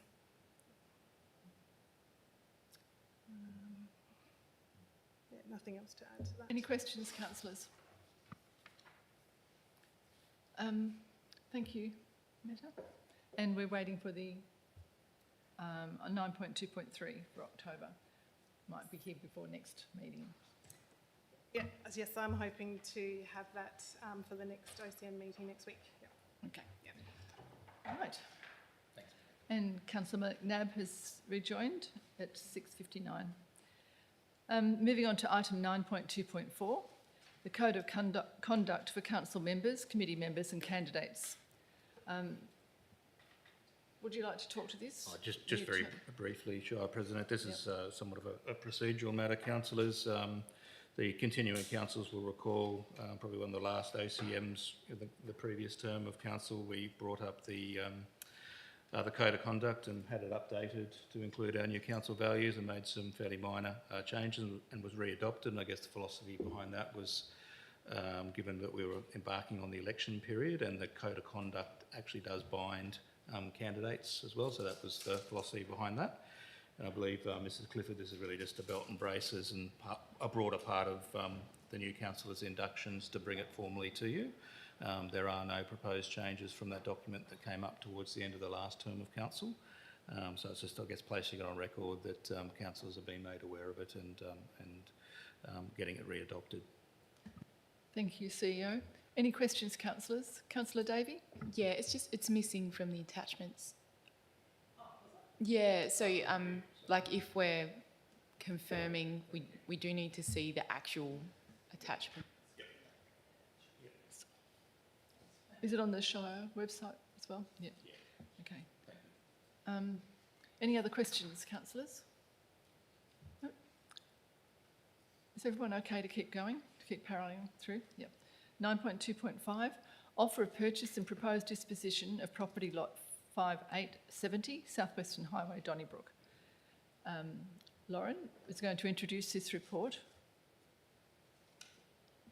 Yep, through the Just chair. noting as well, there are a couple of confidential supporting documents, so if we need to ask questions that involve those documents, then we'll need to just go offline. Okay. Thank you, Madam President. So this report outlines an offer that we've received, that the Shire has received from Donnybrook Capel District's Community Financial Services, who is also known as Bendigo Bank in town, to purchase lot 58, number 70, Southwestern Highway, Donnybrook. The property is owned by the Shire freehold and has been since 2002 and has been leased to the bank over 2 decades under successive agreements, with the current lease continuing under a holdover provision since June 2023. Council has previously considered the potential sale 3 times, and the most recent during the 2025 strategic review of the Shire assets, which identified this property as a property for potential sale. Following Council's resolution in May to commence the disposal process, the Shire obtained independent market valuations to inform decision-making for Council, which has been included as a confidential attachment to the report. The offer received aligns with these valuations, providing confidence in the market's appropriateness. The proposed disposition process will comply with the sections of the Local Government Act that are relevant, requiring local public notice for the consideration of the community submissions before any final decision is being made. So progressing to the next stage does not constitute agreement to sell, but it ensures transparency and legislative compliance and aligns with the Shire's objectives to be prudent with asset management and community benefit. And just noting as well, as President McCarthy mentioned, that if we do want to speak about the 3 confidential items or the information in that, we will need to go behind closed doors. Thank you. Acting Director of Corporate and Finance and Corporate. CEO. Can I say, probably just add, and thanks very much, Mr Clifford, for your introduction, but just wanted to reiterate that particularly for the newer councillors, that there are sort of 3 avenues available to council for the disposition, and they're listed there under the statutory compliance. So you can take this matter out to public auction, or you can take it out for public tender for reasons that are listed in the report and probably even highlighted and amplified by the deputation tonight. We believe from officer's perspective that the pragmatic way forward is to go through this disposal by just giving that public notice. As Mrs Clifford has said, that the offer that is made has been made by the bank is fair and reasonable and does generally accord with council's own valuation that is a confidential attachment. So that's, I guess, the other main reason as to why we're recommending this is a pragmatic way forward. It has been a considerable journey with a number of offers made over the year, but we believe this is fair and reasonable, not only for council but for the community as well. Thank you, CEO. Councillor Bailey? Through the chair, could I have the dates of the 2 appraisals, please, when they were done? Just roughly month-wise. Is that of the supporting documentation? It is, but that's not confidential. Okay.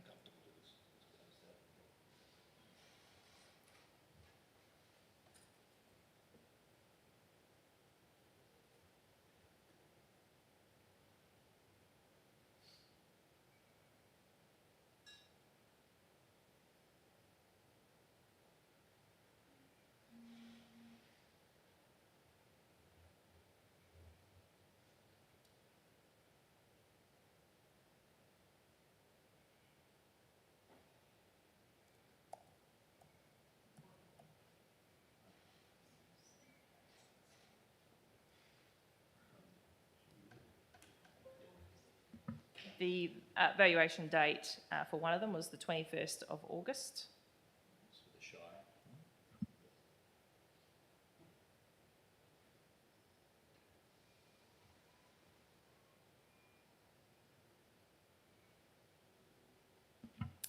And the one obtained from the bank was on the 24th of April, 2025. Any other questions, councillors? Okay. Okay. Item 9.2.6, application for rates exemption for the Donnybrook Arts and Crafts Group. Do councillors have any questions? Councillor Lindemann? Yep, sure. Firstly, I just wanted to check that that is something that we do for all not-for-profits, is to exempt them from rates. Acting Director of Finance. Sorry, if you're happy, I can do a bit of an introduction to the report, which might give some Thank you. feedback on this. The report seeks Council's consideration for an application from the Donnybrook Arts and Crafts Group for the rates exemption of 108 Lot 25 South Western Highway, Donnybrook. Under the section 6.25, 2G of the Local Government Act, we can offer that exemption for a charitable status. So the group purchased the property in April 25 and now occupies it exclusively following the departure of a commercial tenant at the beginning of the front of that building in September 25. The group holds a charitable status with the Australian Charities and Not-for-Profits Commission and operates a not-for-profit business delivering arts and cultural programs that provide a clear public benefit from the assessment that was undertaken.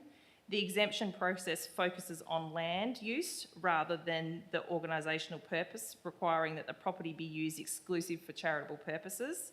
Officers have assessed the application against these criteria and confirmed the compliance. If approved, the exemption will take effect on the 2nd of October 25, resulting in a pro rata reduction of $4,412.32 for the 25-26 financial year. If it was for the full year, it would have been $5,942.86. Council should note that if an exemption is not granted, the applicant has the right to lodge an objection under 6.76 of the Act and may appeal to the State Administrative Tribunal, which could overturn Council's decision if not made. So going back to the question, is that for all not-for-profit organisations that they do not have to pay rates? No, that's not correct. So I think the point of difference is that they're a registered charity as opposed to being a non-profit. So they've got accreditation under the ACNC, which is a separate sort of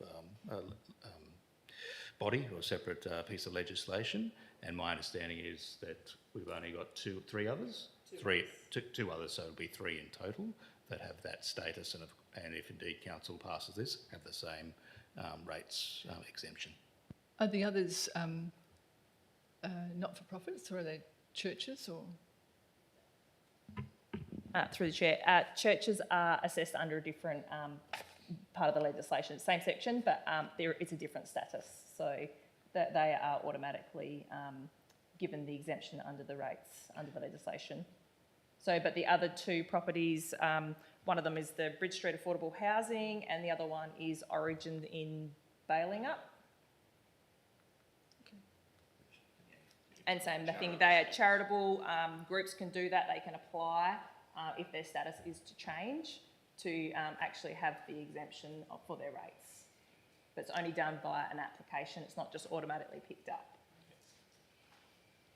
And how long ago Oh, they've only just taken up the building, haven't they? Yeah. So they've always been a charitable organisation? No, their status has changed. The application which is attached will show the dates that they've obtained their charitable status. Yeah, sorry, my apology. Councillor Lindemann? Oh, I do have one other question. Is that the whole building becomes rate-free, although as a charity, artists sell in there for profit?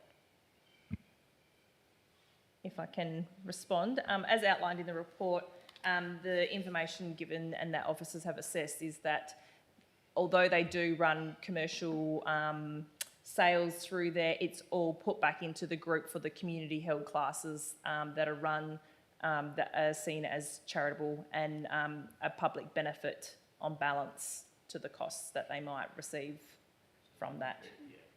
So I don't think we're here to question the validity of their charity status. That's probably the ACNC's role. Yeah. Okay, But I understand. good pick up. Yeah. So the clarification was really just the use of the full building. You know, there's two parts to it. That was why I asked the question. Yeah. Thank you. Councillor Hall? Yep. Just one question, just on the history of that building itself. I believe that was purchased by Mr. Fry and given to the group to use. Is anyone aware of the history of the building and why it's transferred into the use of the Arts and Crafts Group? Thank you. The Arts and Craft, sorry, through the chair, the Arts and Craft Group are actually on the rate book as the owner. What, sorry? They're on the rate book as the owner. The title is in their name. Okay. Any other questions? Moving on to item 9.2.7, Donnybrook Clock Tower proposal, community consultation results. A very plain speaking report. Would anyone have any questions?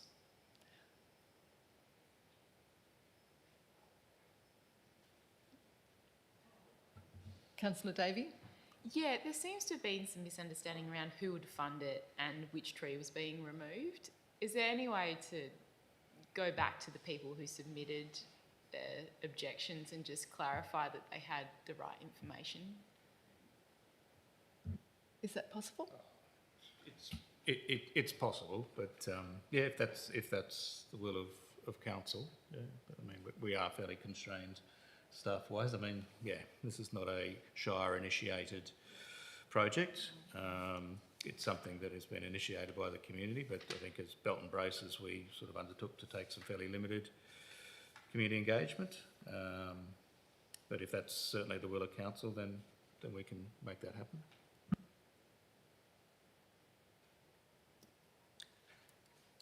Any other questions? Okay, moving on to item 9.2.8, authorisation for CEO to execute right of entry deed to Tuia Lodge, Donnybrook.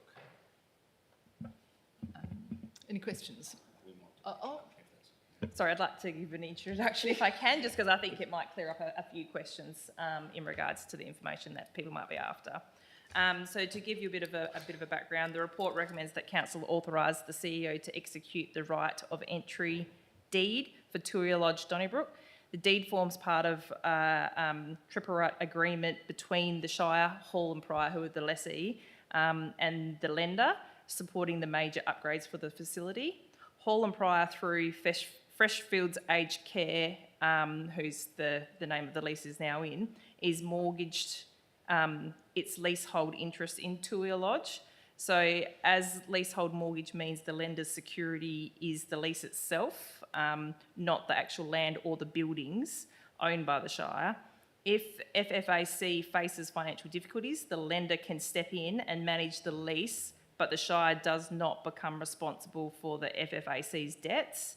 The right of entry deed gives the lender the legal right to enter and manage the property if FFAC defaults, helping to ensure the facility continues to operate smoothly. And importantly, even if the lender steps in, they cannot assign or sublet the lease without the Shire's prior written consent, so it would come back to council again.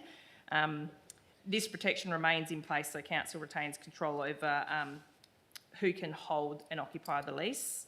The agreement sets out clear rules for all parties if the leasehold mortgage needs to be enforced, making sure that the Shire's obligations are limited and well defined. If FFAC get into financial trouble, the lender may take over the lease to protect its investment, but the ongoing operation of Tuia Lodge is prioritised so residents and staff experience minimal disruption. Our legal advisors have reviewed the deed and the agreement to ensure that the Shire's interests are protected and the Shire's obligations remain unchanged. And any entry by the lender must follow proper notice and legal requirements, and there's no new financial risks to the Shire. And the consent, it's already sort of written into the lease that the consent it can't be withheld unreasonably. So probably just to add to that, councillors, and through you, Chair, I think this is just a commercial reality of them being able to leverage some debt funding in order to fund that sort of extension, which is obviously a significant need for our community. Thank you. Any questions, councillors? No? Right. Moving on to 9.2.9, agenda briefing and council meeting dates for 2026. Director of Finance Corporate? Oh, I've had... Any questions, councillors?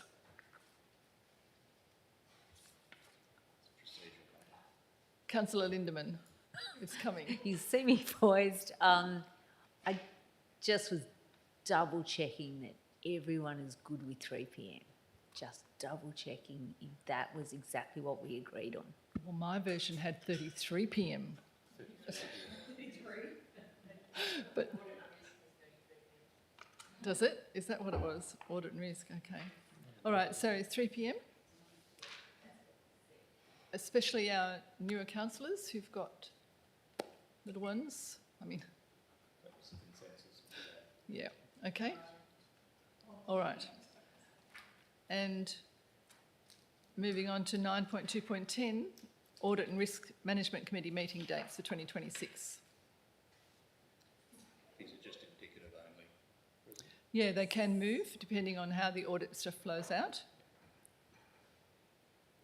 No questions? Right, moving on to 9.3, Chief Executive Officer. We can skip through that to item 12, meeting closed to the public. This is 12.1, matters for which the meeting may be closed, and 12.1.1, the proposal to initiate prosecution unauthorised buildings and works in Beelarup. So I guess it's just are councillors wanting to have a discussion and ask questions? Because if you don't, we don't need to close the meeting. We don't need to close the meeting. No questions? Okay, then we won't close the meeting. Moving on to 12. Sorry, I didn't mean to interject there, but I just didn't think there's any need to close it.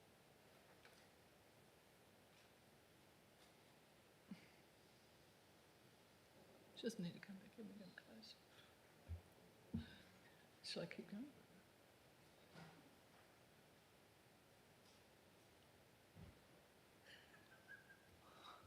I don't know.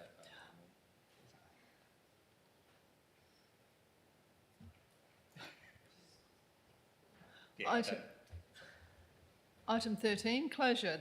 I can advise that the next ordinary council meeting will be held on the 26th of November 2025 at 5 p.m. in the Shire of Donnybrook Valley Up Council Chamber. Thank you, councillors.